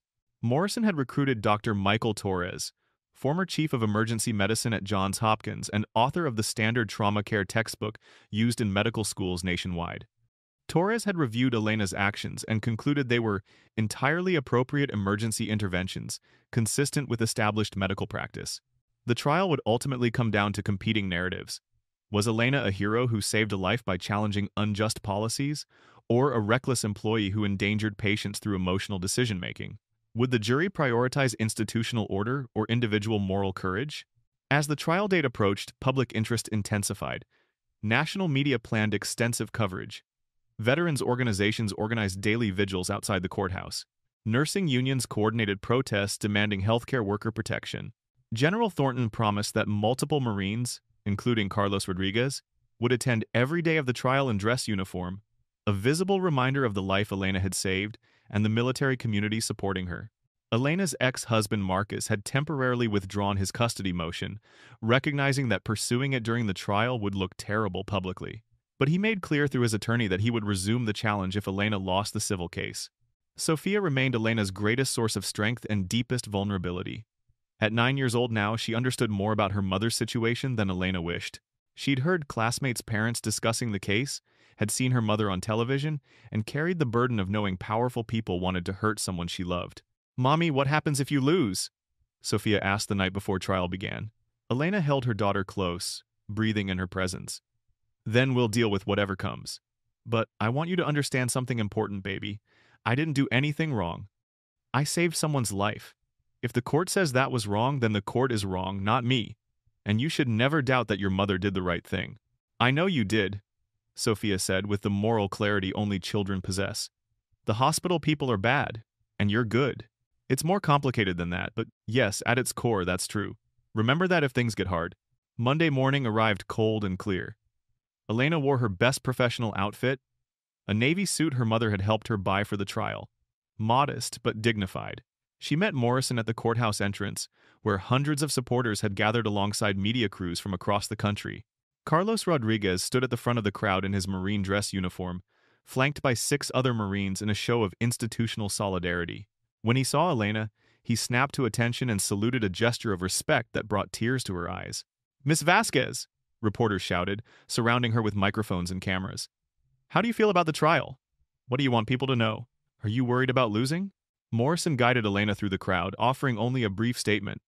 Elena Vasquez saved a life when a hospital was willing to let someone die. This trial will prove that her actions were heroic, appropriate, and exactly what we should demand from healthcare workers. Justice will be served. Inside the courthouse, they passed through security and made their way to Superior Court Judge Patricia Williams' courtroom. The gallery was packed with supporters, media, and curious observers. Elena saw her mother and Sophia in the front row, both dressed in their best clothes. Judge Williams was 56 years old with 23 years on the bench, and a reputation for fairness combined with intolerance for institutional bullying. She'd made headlines 5 years earlier by ruling against a major corporation in a whistleblower case, writing in her opinion that corporate power does not grant immunity from consequences when that power is wielded to harm vulnerable individuals. Morrison took that as a promising sign. The jury had been selected over 3 days of careful voir dire, 12 citizens representing diverse backgrounds and perspectives, 7 women and 5 men. A retired Boeing engineer, a community college professor, a grocery store manager, a nurse from a different hospital system, an IT professional at Amazon, a high school teacher, a veteran who'd served in the Army, a social worker, a real estate agent, a graduate student in public health, a construction contractor, and a librarian. Morrison had fought hard to keep the nurse and the veteran on the jury, recognizing they might understand Elena's situation better than others. Hutchinson had tried to exclude them for the same reason, but failed when both expressed willingness to consider evidence impartially. Judge Williams called the courtroom to order with a sharp gavel strike. "We are here for the trial of Seattle Grace Memorial Hospital versus Elena Vasquez. Counsel, are you ready to proceed?" Both sides confirmed readiness, and Judge Williams instructed the jury about their role and responsibilities before inviting opening statements. James Hutchinson rose first, representing the hospital with the polished confidence of someone who'd won hundreds of cases for corporate clients. He was 59, impeccably dressed, and projected authority designed to make jurors trust institutional power. "Ladies and gentlemen of the jury, this case is about a simple principle. Rules exist for important reasons, and when individuals decide those rules don't apply to them, everyone suffers. Healthcare regulations aren't bureaucratic annoyances. They're patient safety requirements developed over decades to prevent medical errors that kill people." Hutchinson walked slowly before the jury box, making deliberate eye contact with each juror. His voice carried measured authority meant to convey reason rather than emotion. "Miss Vasquez wants you to believe she's a hero who saved someone's life. And yes, Corporal Rodriguez survived his injuries, a fact we celebrate. But the question isn't whether Rodriguez survived. The question is whether healthcare workers should be allowed to ignore medical protocols whenever they personally decide those protocols are inconvenient." He outlined the hospital's position methodically. "Miss Vasquez took medical supplies without authorization. That's theft of hospital property. She performed blood transfusions outside her scope of practice without physician oversight. That's unauthorized medical practice. She violated established safety protocols for compatibility testing that endangered Rodriguez's life, not saved it. And her subsequent media campaign made false statements about hospital practices. That's defamation requiring compensation. Hutchinson's strategy was clear. Acknowledge the emotional appeal of Elena's story while reframing it as dangerous disregard for rules that protect everyone. If we excuse Ms. Vasquez's actions because we approve of this particular outcome, we're saying healthcare workers can ignore any regulation they personally disagree with. Today, it's blood transfusions. Tomorrow, it might be experimental drugs without testing, surgeries without proper authorization, or procedures that kill rather than save. Where does it end? He concluded with an appeal to order and institutional stability. Hospitals require discipline, structure, and adherence to regulations that might seem burdensome but exist because medical errors have devastating consequences. Ms. Vasquez violated those regulations, harmed this institution's reputation, and must be held accountable. We ask that you award damages that reflect the seriousness of her conduct and send a message that healthcare workers must follow established protocols. Rebecca Morrison's opening statement took a fundamentally different approach, immediately attacking rather than defending.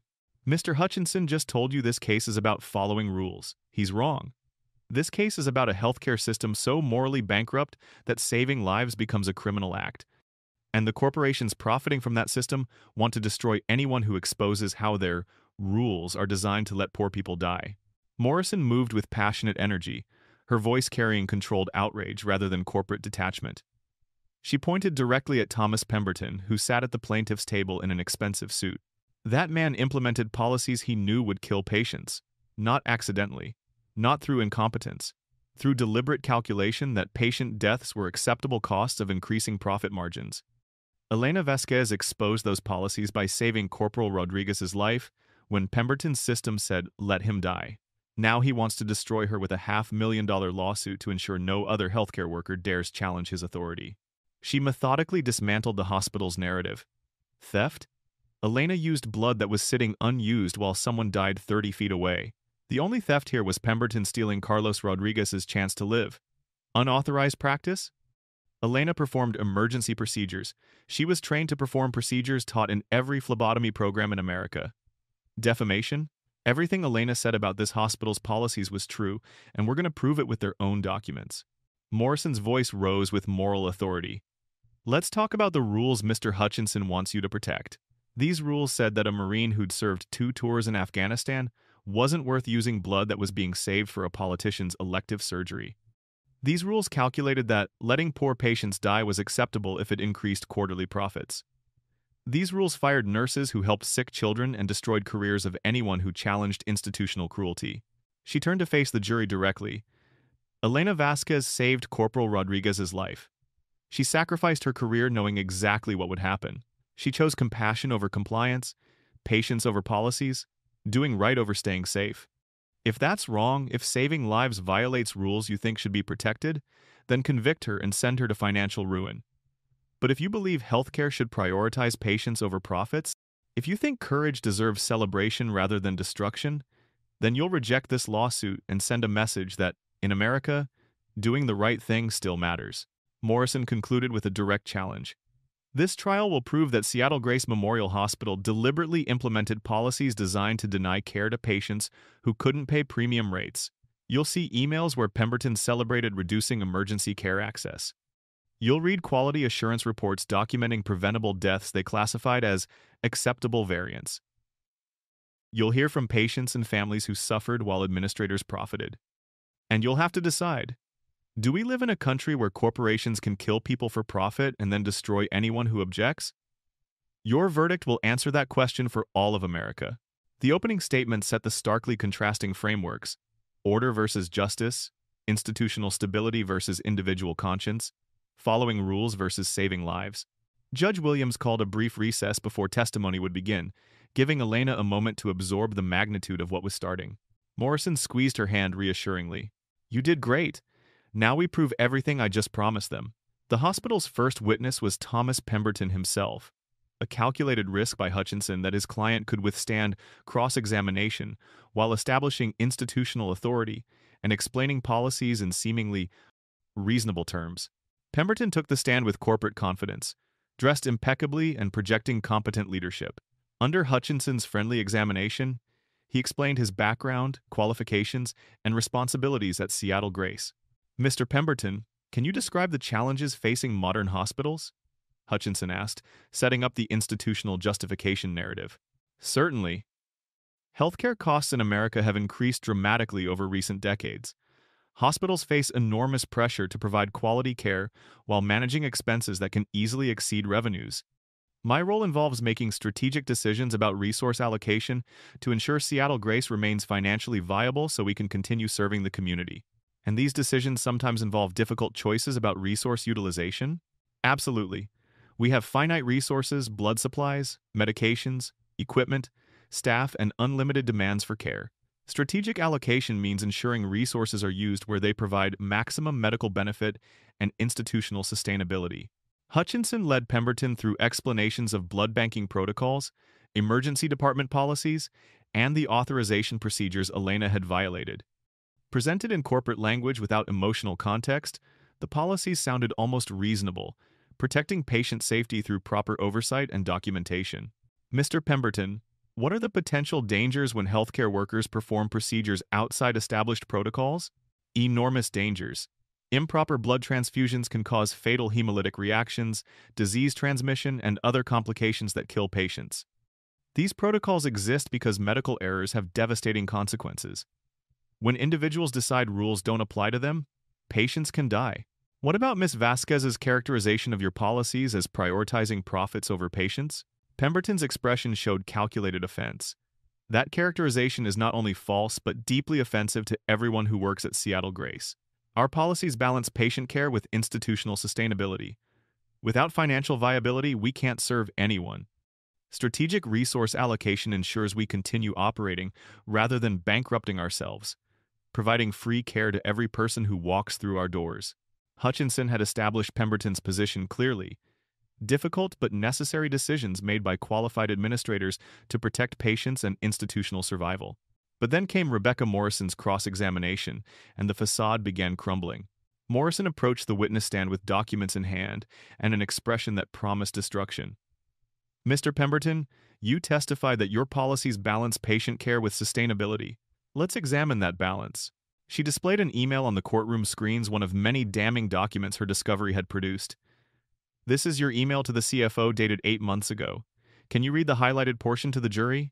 Pemberton's face tightened as he recognized the message. He read in a flat voice, "Emergency cases generate 47% lower revenue per bed day than scheduled procedures. We need to discourage ER utilization by indigent and underinsured populations." "You wrote that?" "Yes, in the context of, you wrote that you wanted to discourage indigent patients from using emergency services? That's oversimplifying complex operational. Did you write that or not?" "Yes." Morrison displayed another email. "This one's from the same thread. Can you read this highlighted section?" Pemberton hesitated, knowing where this was going. "Acceptable mortality increases of 20–30% are justifiable if they improve revenue optimization." The courtroom fell silent except for the soft gasps of jurors processing what they'd just heard. Pemberton had written in his own words that increasing patient deaths by 30% was acceptable if it increased revenue. Morrison let the words hang in the air before continuing. "Mr. Pemberton, you testified that your policies protect patient safety, but here you're writing that 20–30% more patients dying is acceptable if it improves revenue. How do you reconcile those statements?" That email was taken out of context. It was part of a broader strategic analysis. What context makes increased patient deaths acceptable?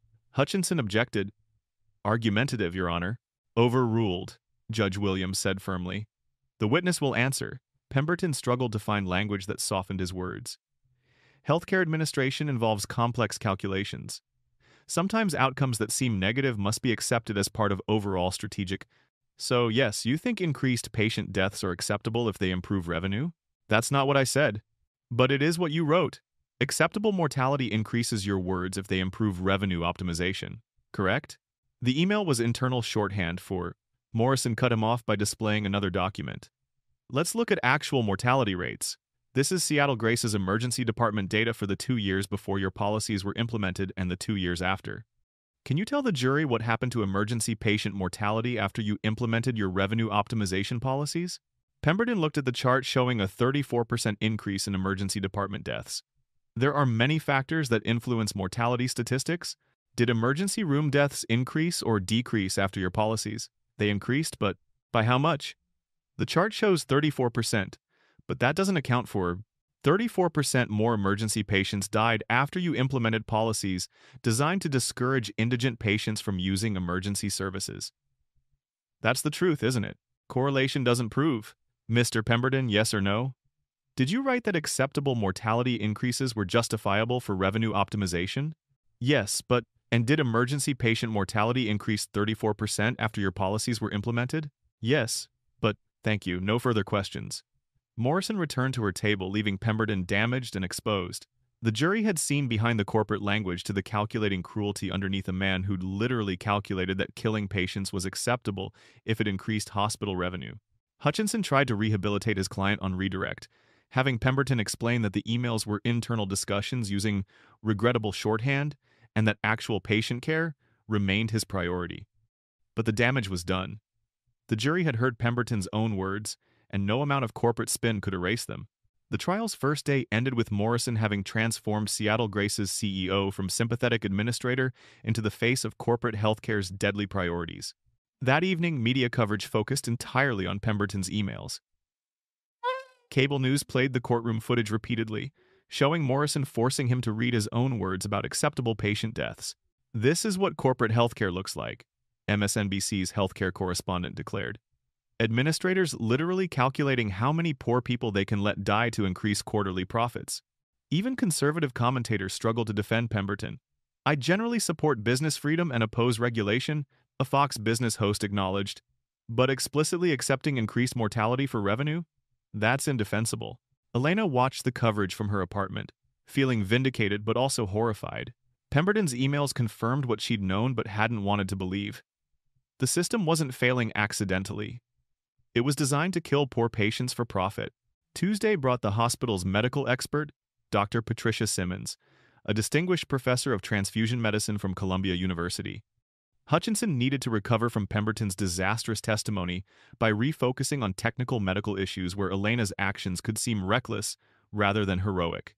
Dr. Simmons was 62, internationally recognized in blood banking, and projected academic authority that contrasted with Pemberton's corporate hollowness. Under Hutchinson's examination, she explained the complex science of blood transfusion and the protocols designed to ensure safety. "Dr. Simmons, what are the potential dangers of improperly performed blood transfusions?" "Extremely serious dangers. Without proper compatibility testing, transfusions can cause acute hemolytic reactions that destroy red blood cells, leading to kidney failure, shock, and death. Even with compatible blood types, improper screening can transmit infectious diseases or cause allergic reactions. These protocols exist because transfusion errors kill patients. What is your professional opinion of Ms. Vasquez's actions on the day in question?" Simmons chose her words carefully, trying to sound reasonable rather than vindictive. Ms. Vasquez's intentions appear to have been good. She wanted to save Corporal Rodriguez's life. However, her methods violated established safety protocols that exist for critical reasons. She performed transfusions without physician authorization, without proper compatibility testing, and without following documentation procedures designed to prevent errors. Could her actions have killed Corporal Rodriguez? If the compatibility testing had been inadequate or incorrect, yes. O negative is generally considered universal donor blood, but there are rare blood type variations and antibodies that can cause severe reactions even with seemingly compatible blood. The protocols Ms. Vasquez bypassed exist to identify these risks before transfusion. So, Ms. Vasquez got lucky rather than acting appropriately? Morrison objected, leading the witness, but Simmons had already answered. "I would say she took dangerous risks that fortunately didn't result in harm, but could have been fatal." Hutchinson concluded by having Simmons emphasize that healthcare required discipline and protocol adherence, not emotional decision-making that bypassed safety measures. But Morrison's cross-examination revealed the financial relationships that compromised Simmons' credibility. "Dr. Simmons, how much money have you received from Medicorp Holdings over the past 3 years?"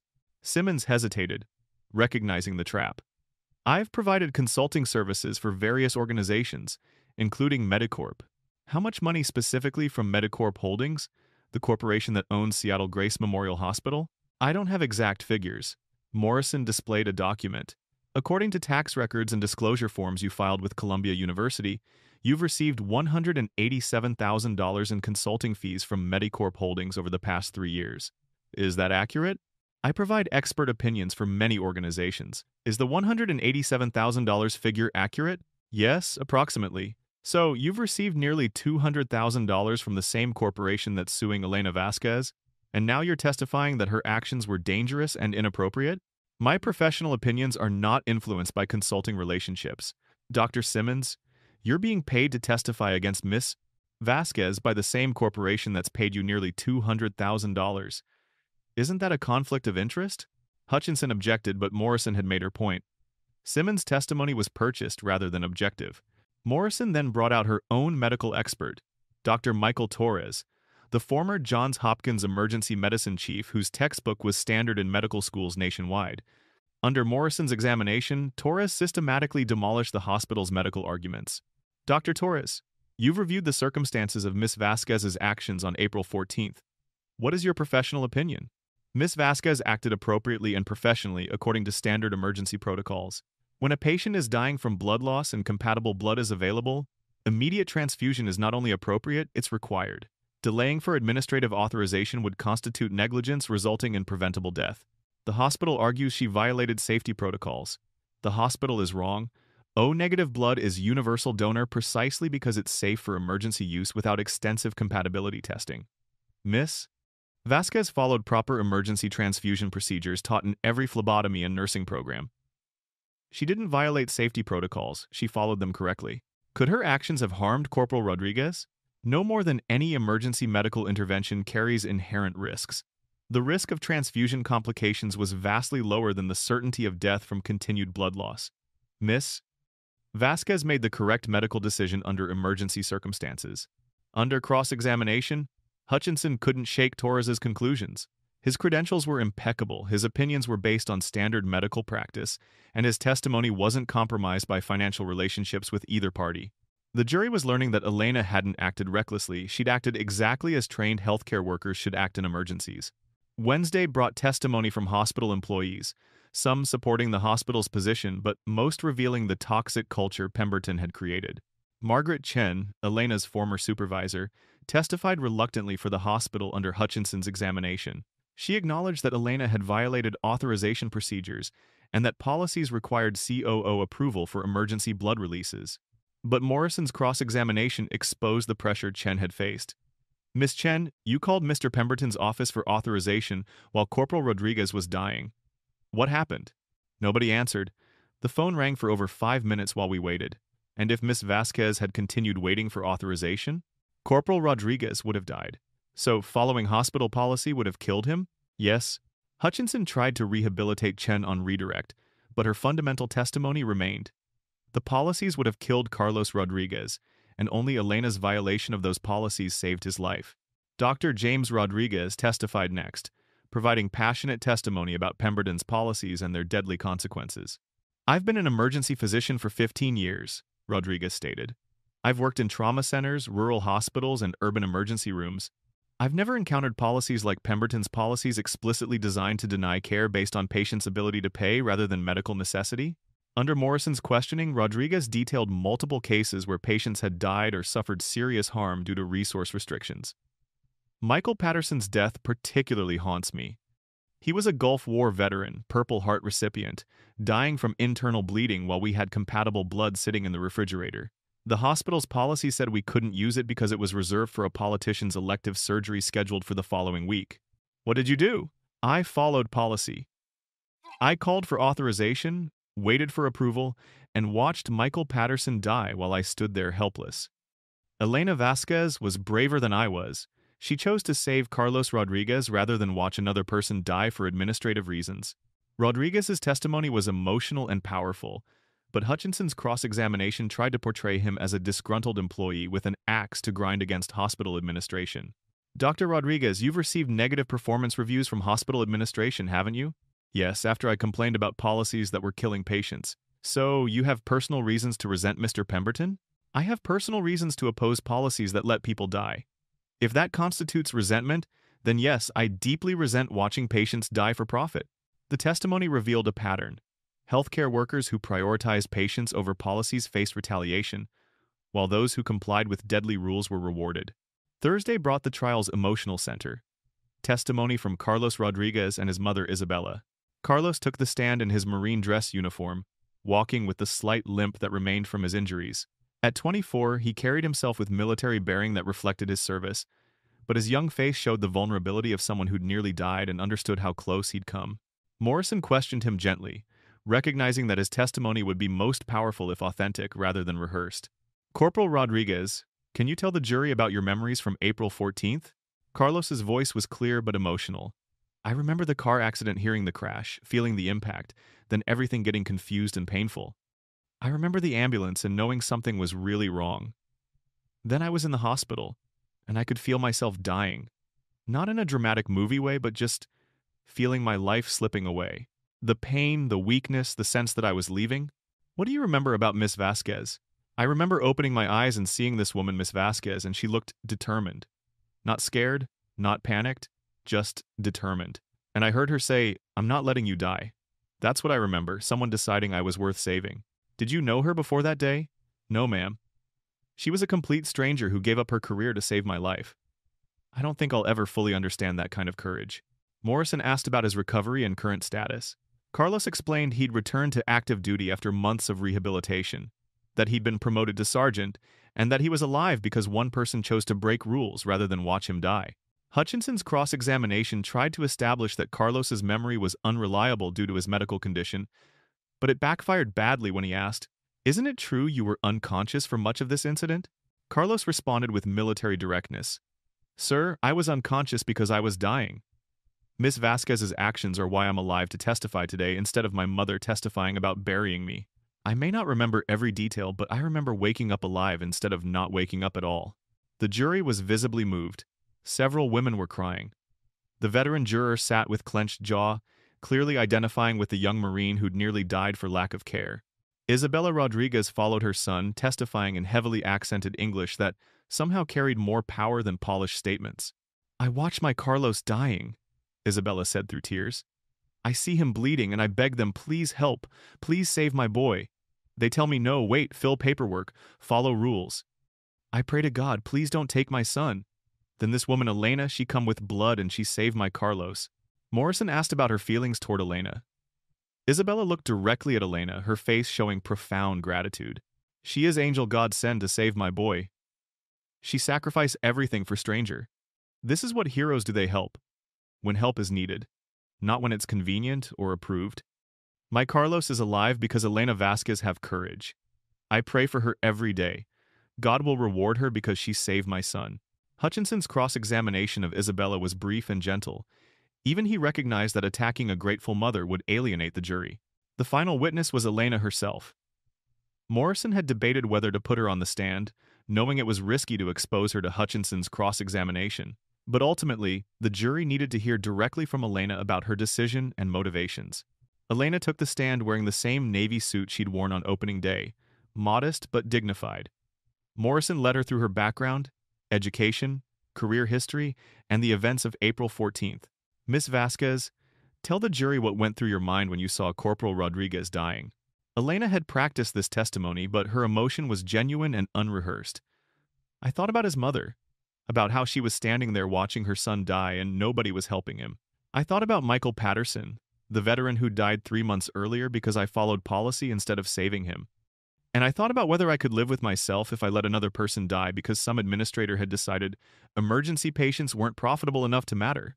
What did you know would happen if you violated hospital policy? I knew I'd be fired.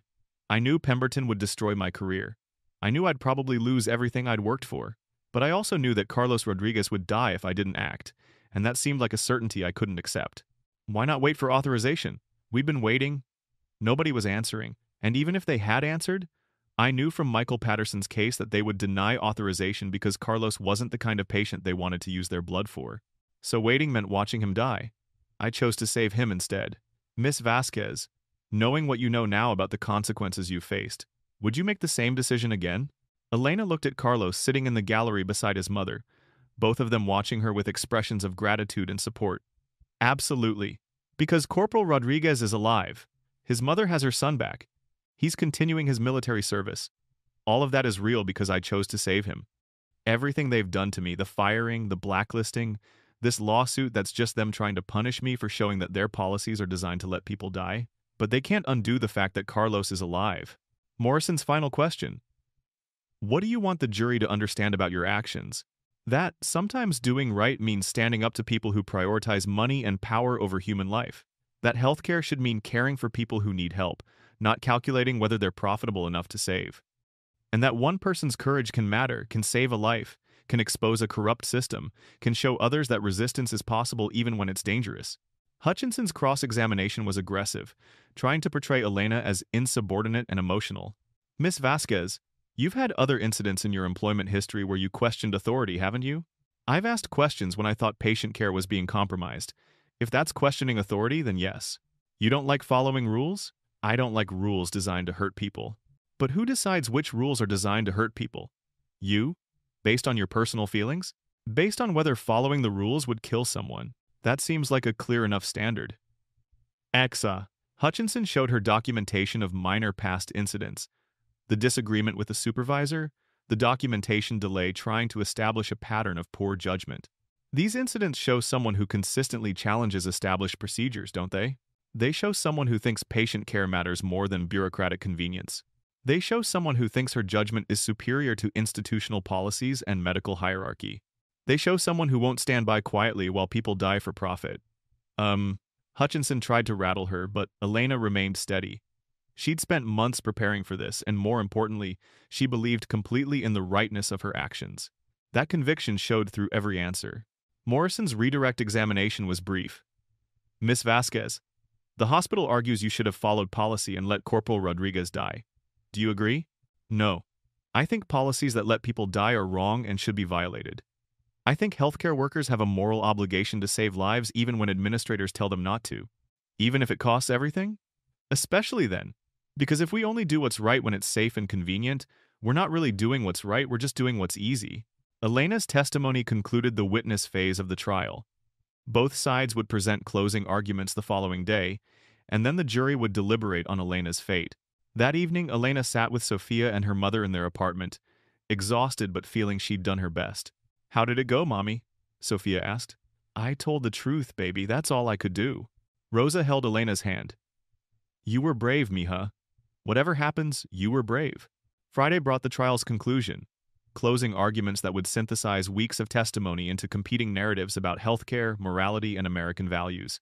James Hutchinson rose first, charged with transforming his client's damaged position into something the jury might support.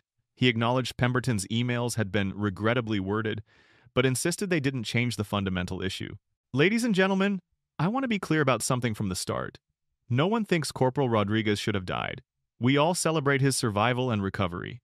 But this case isn't about whether Rodriguez should have lived. It's about whether healthcare workers can ignore established protocols whenever they personally decide those protocols are inconvenient. Hutchinson walked before the jury with measured authority, trying to rebuild institutional credibility that Pemberton's testimony had shattered. Miss Morrison wants you to focus on Mr.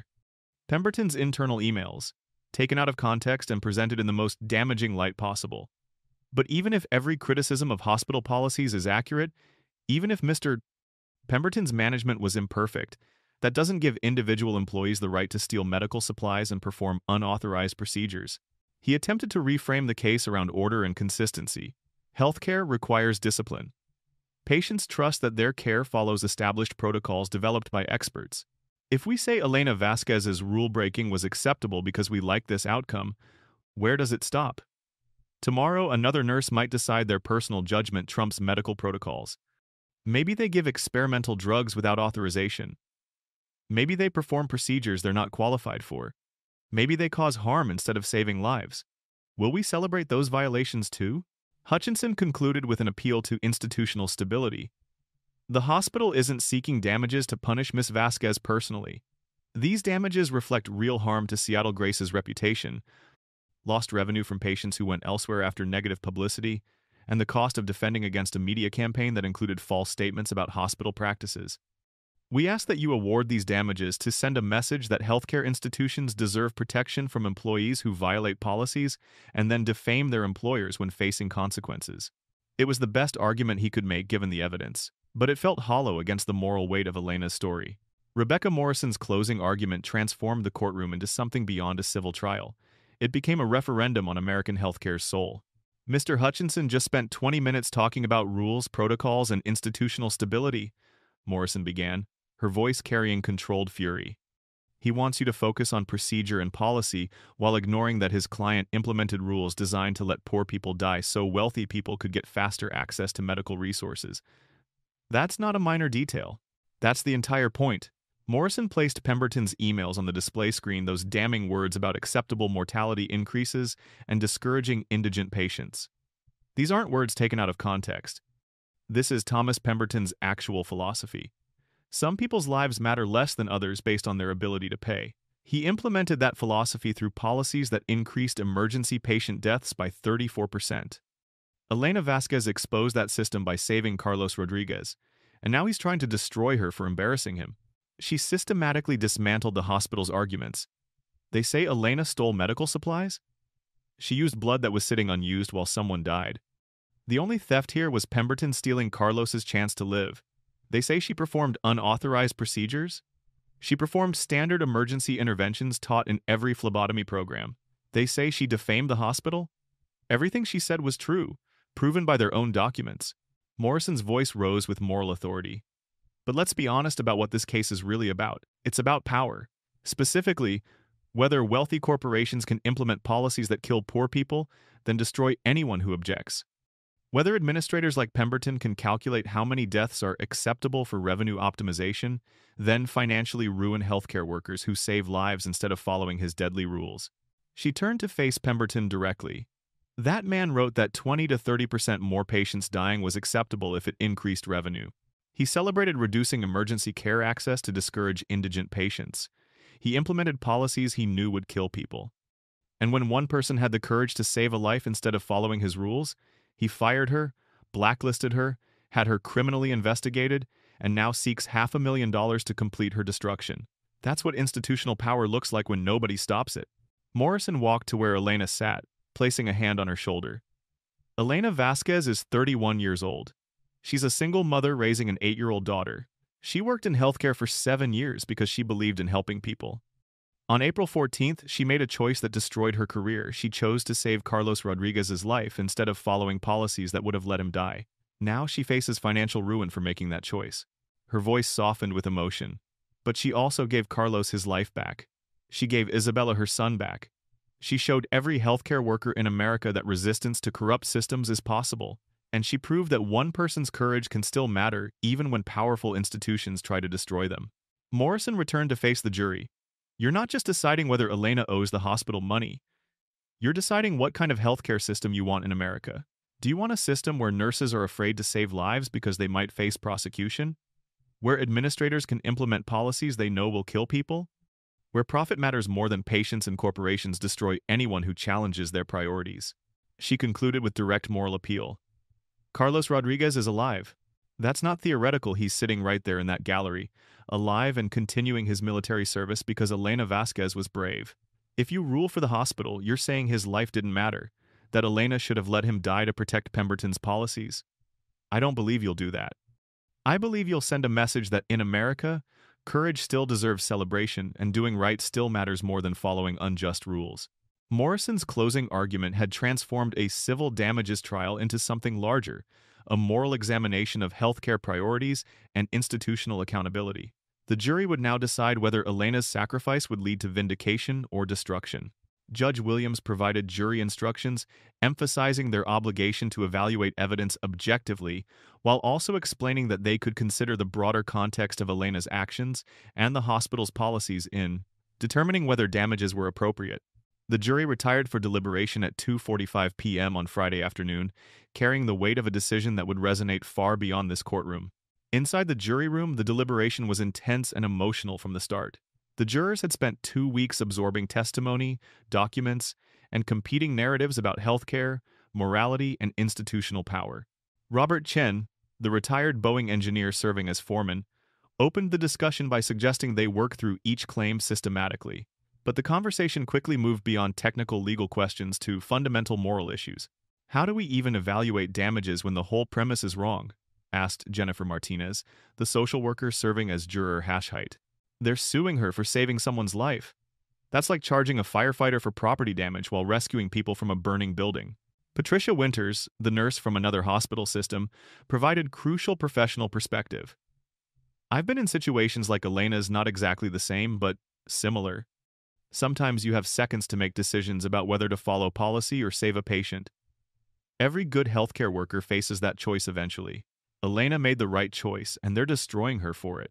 But what about institutional order? Countered David Park, the IT professional. I don't like Pemberton or his policies, but don't hospitals need some kind of discipline? If everyone decides which rules to follow based on personal judgment, don't we get chaos? Sarah Williams, the veteran, spoke with quiet intensity. I served in Iraq.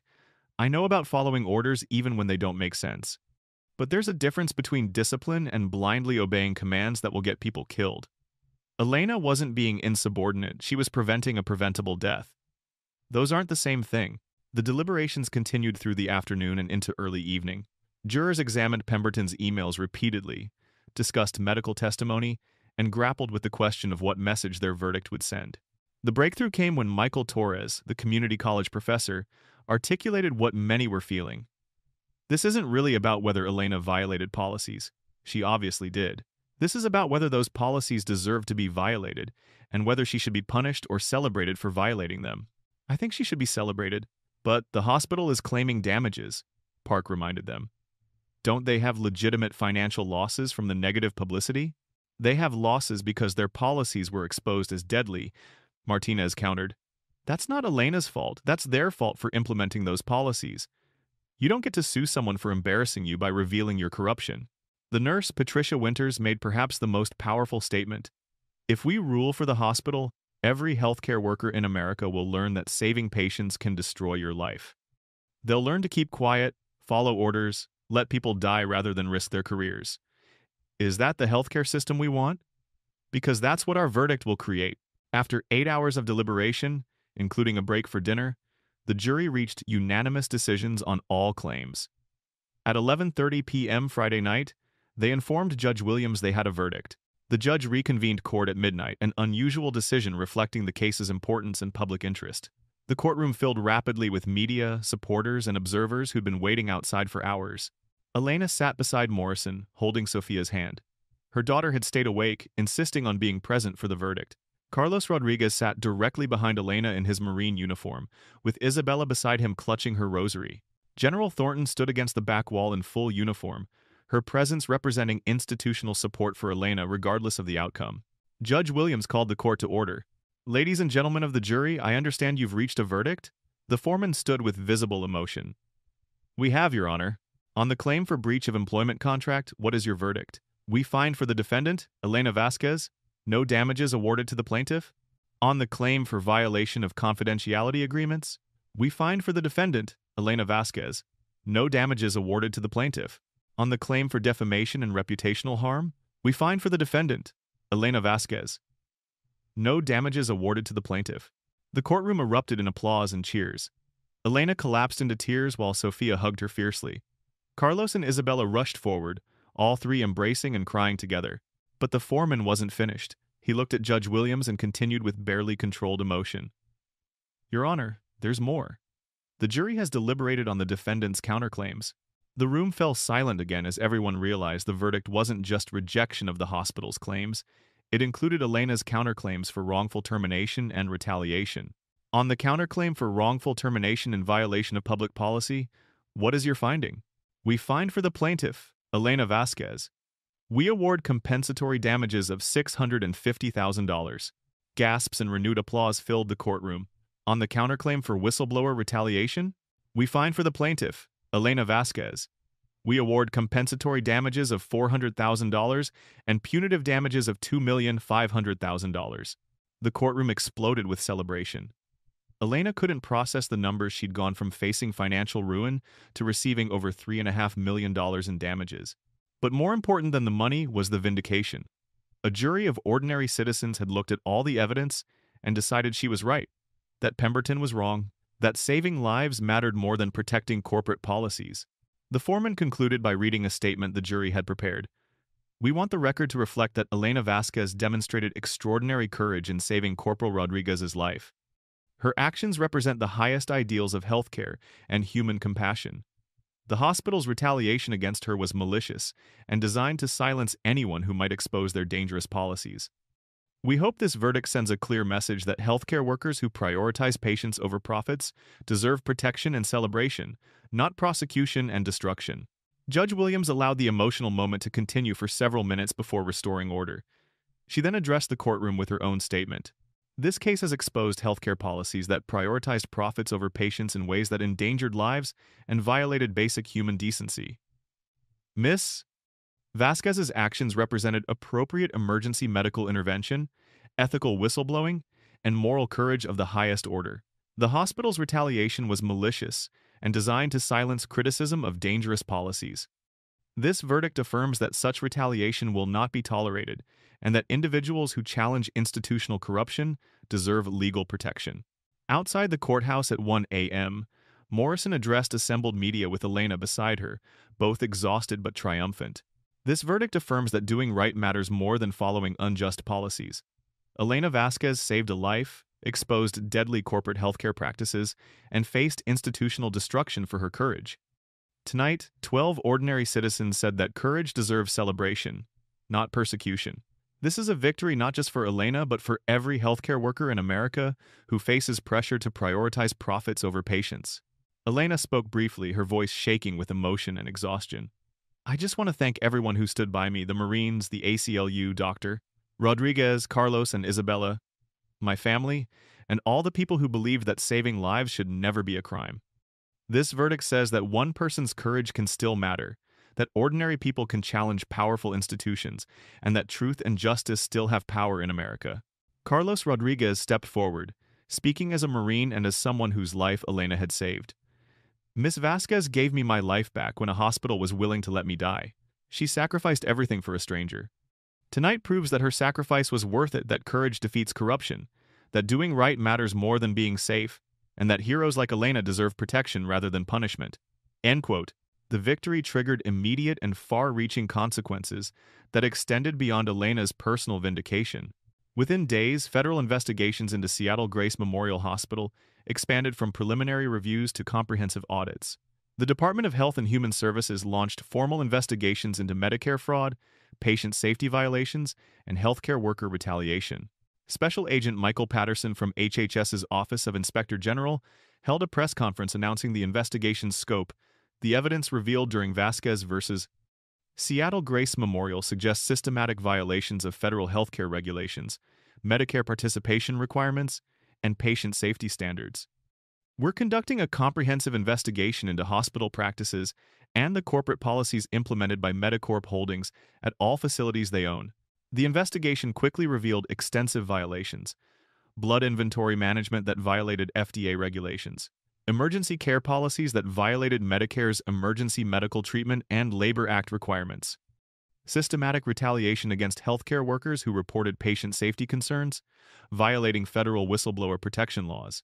Most damaging were the secret VIP agreements Morrison had discovered, contracts guaranteeing wealthy corporate clients priority access to medical resources, regardless of medical necessity.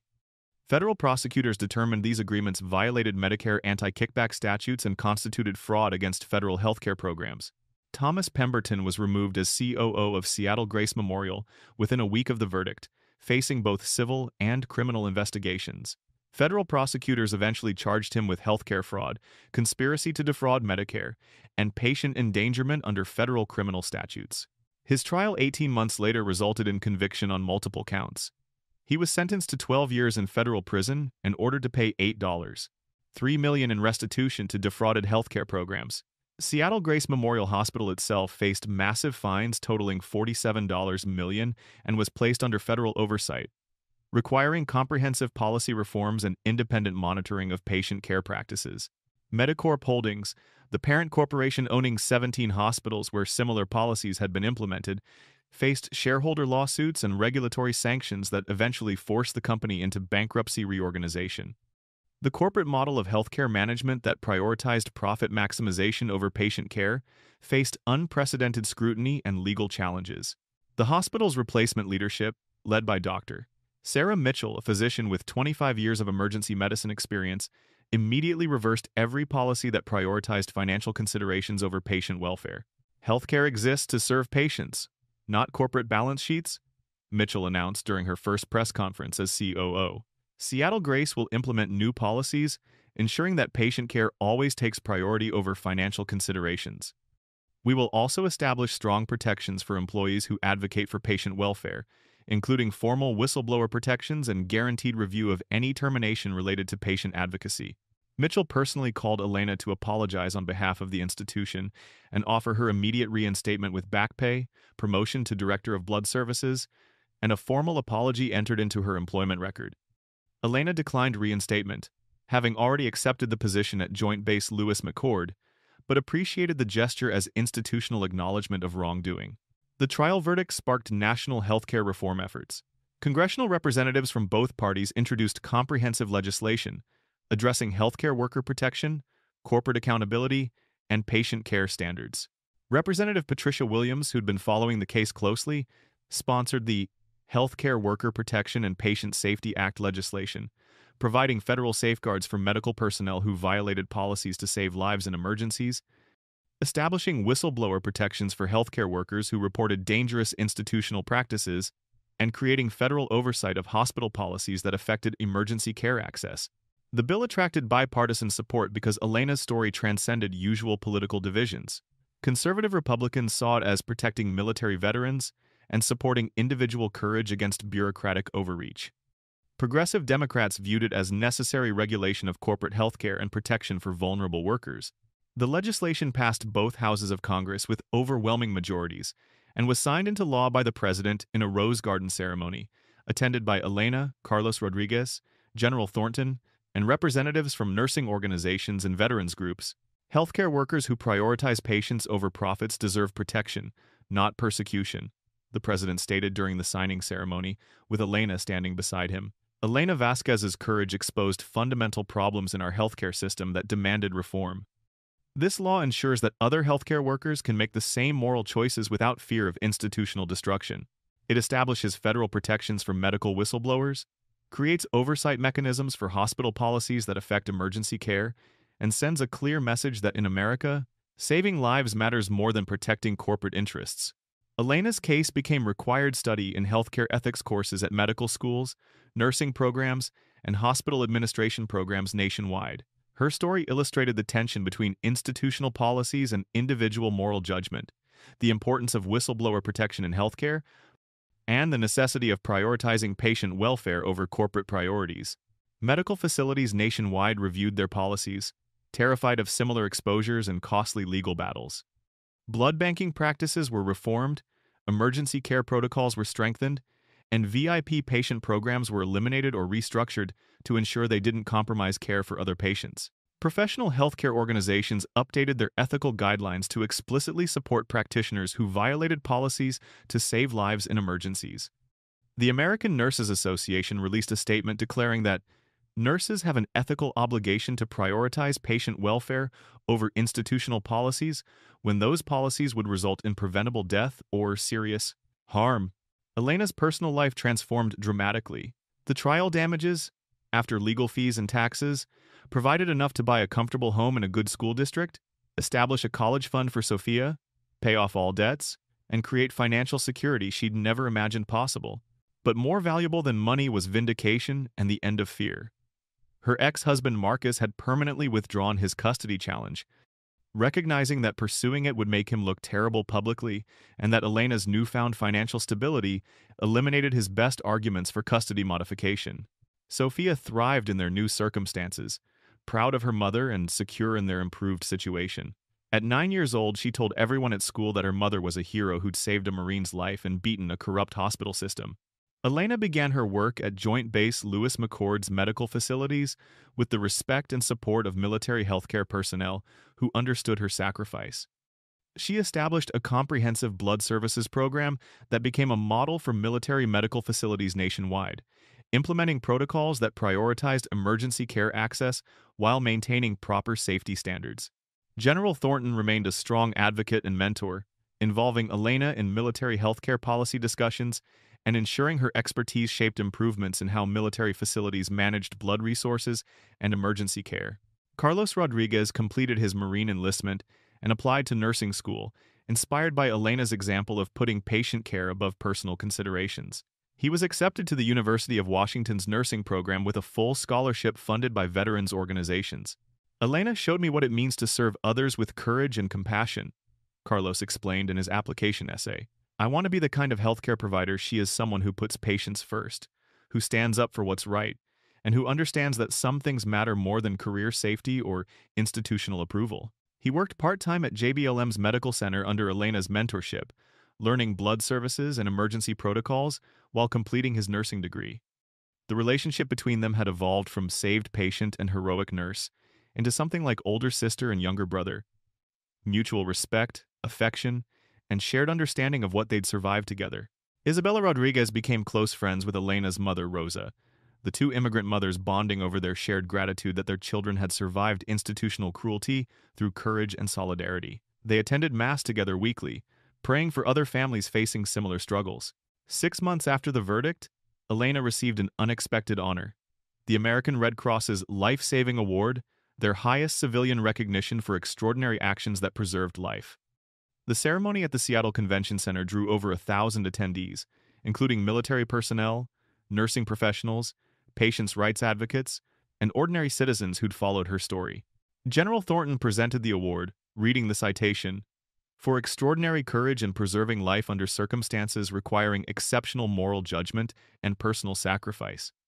Elena Vasquez demonstrated the highest ideals of healthcare and human compassion by choosing to save a life when institutional policies would have resulted in preventable death. Her actions and subsequent advocacy have improved healthcare safety for countless patients and strengthened protections for healthcare workers nationwide. Elena's acceptance speech was brief but powerful. "I didn't do anything extraordinary. I just did what any healthcare worker should do. I saved a life when I had the ability to save it. The real heroes are the people who stood with me when institutions tried to destroy me for doing right. The Marines who provided support, the ACLU lawyers who fought for me, the jurors who looked at all the evidence and chose justice over institutional power, and most importantly, everyone who refuses to stay silent when they see policies and practices that hurt vulnerable people." That's how we change systems, not through individual heroism, but through collective courage and solidarity. 1 year after the verdict, Elena organized a reunion with everyone who'd played crucial roles in her vindication. They met at a waterfront restaurant in Seattle with views of Puget Sound and the Olympic Mountains, a setting that reminded Elena how far she'd traveled from that terrifying Thursday afternoon when she'd saved Carlos's life. Carlos attended in civilian clothes, now deep into his nursing studies. Dr. Rodriguez was there with his family, proud that his support for Elena had been vindicated.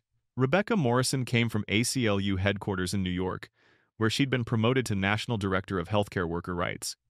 General Thornton attended in uniform, accompanied by several of the Marines who'd stood watch during the trial. Isabella Rodriguez and Rosa Vasquez had prepared traditional Mexican food together, transforming the private dining room into a celebration of family, friendship, and survival. Sophia, now 10 years old and thriving, stood to make a toast with sparkling cider. "I want to thank everyone here for helping my mom and believing in her.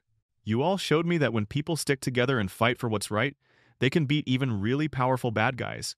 My mom is my hero, but all of you are heroes too because you helped her when she needed help. That's what real community means, helping each other when it's hard and dangerous." Elena followed with her own toast, her voice thick with emotion. "A year ago, I was facing financial ruin, criminal prosecution, and the possibility of losing everything, including Sophia. I'd saved Carlos's life and been punished for it. I felt alone and terrified. But I learned that I wasn't alone.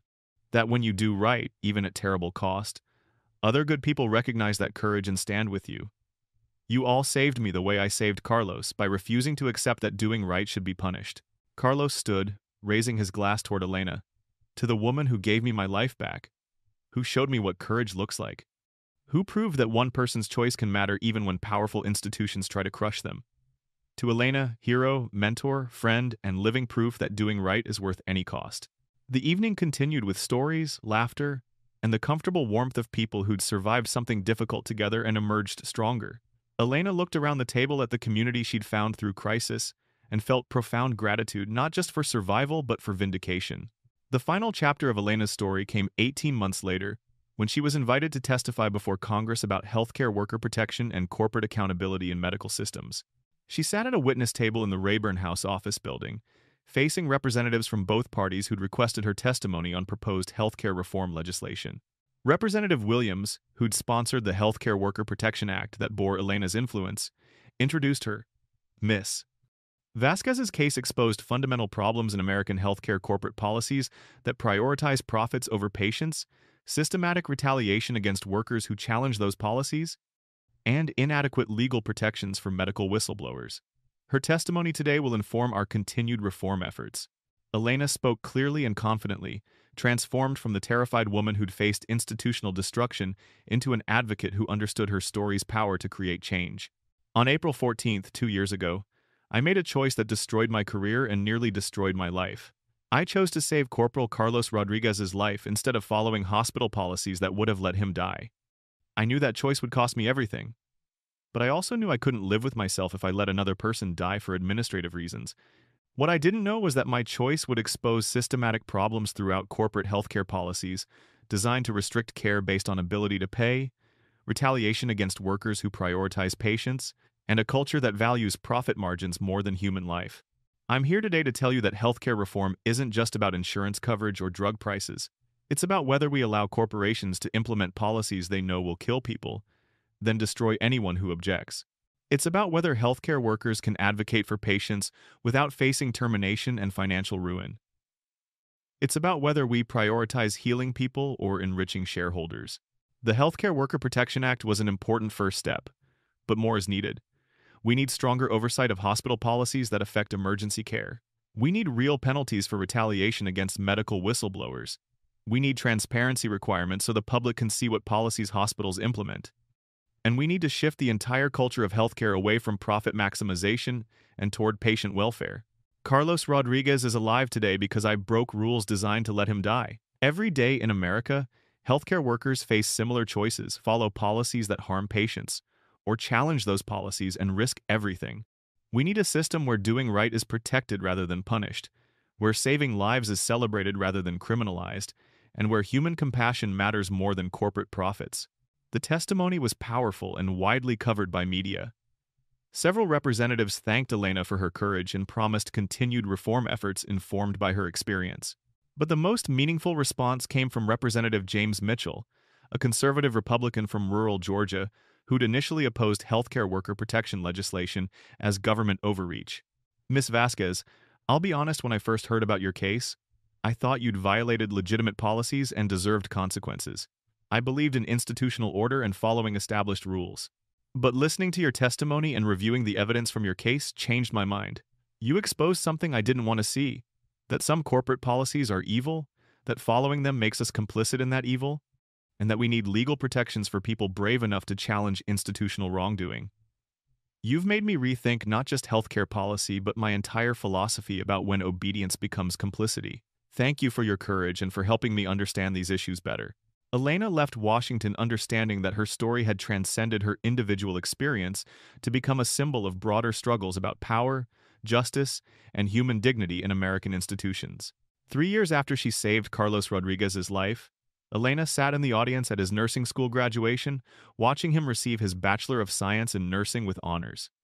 Carlos had thrived academically, becoming a leader in his cohort and specializing in emergency and trauma nursing, directly inspired by the circumstances of his own near-death experience. His graduation speech acknowledged the journey that brought him to this moment. I'm standing here today because a woman I didn't know chose courage over safety when I was dying. Elena Vasquez gave me my life back, and she showed me what it means to serve others with compassion and moral courage. I became a nurse because I want to be like her, someone who puts patients first, who stands up for what's right even when it's dangerous, and who understands that some things matter more than following orders or protecting careers.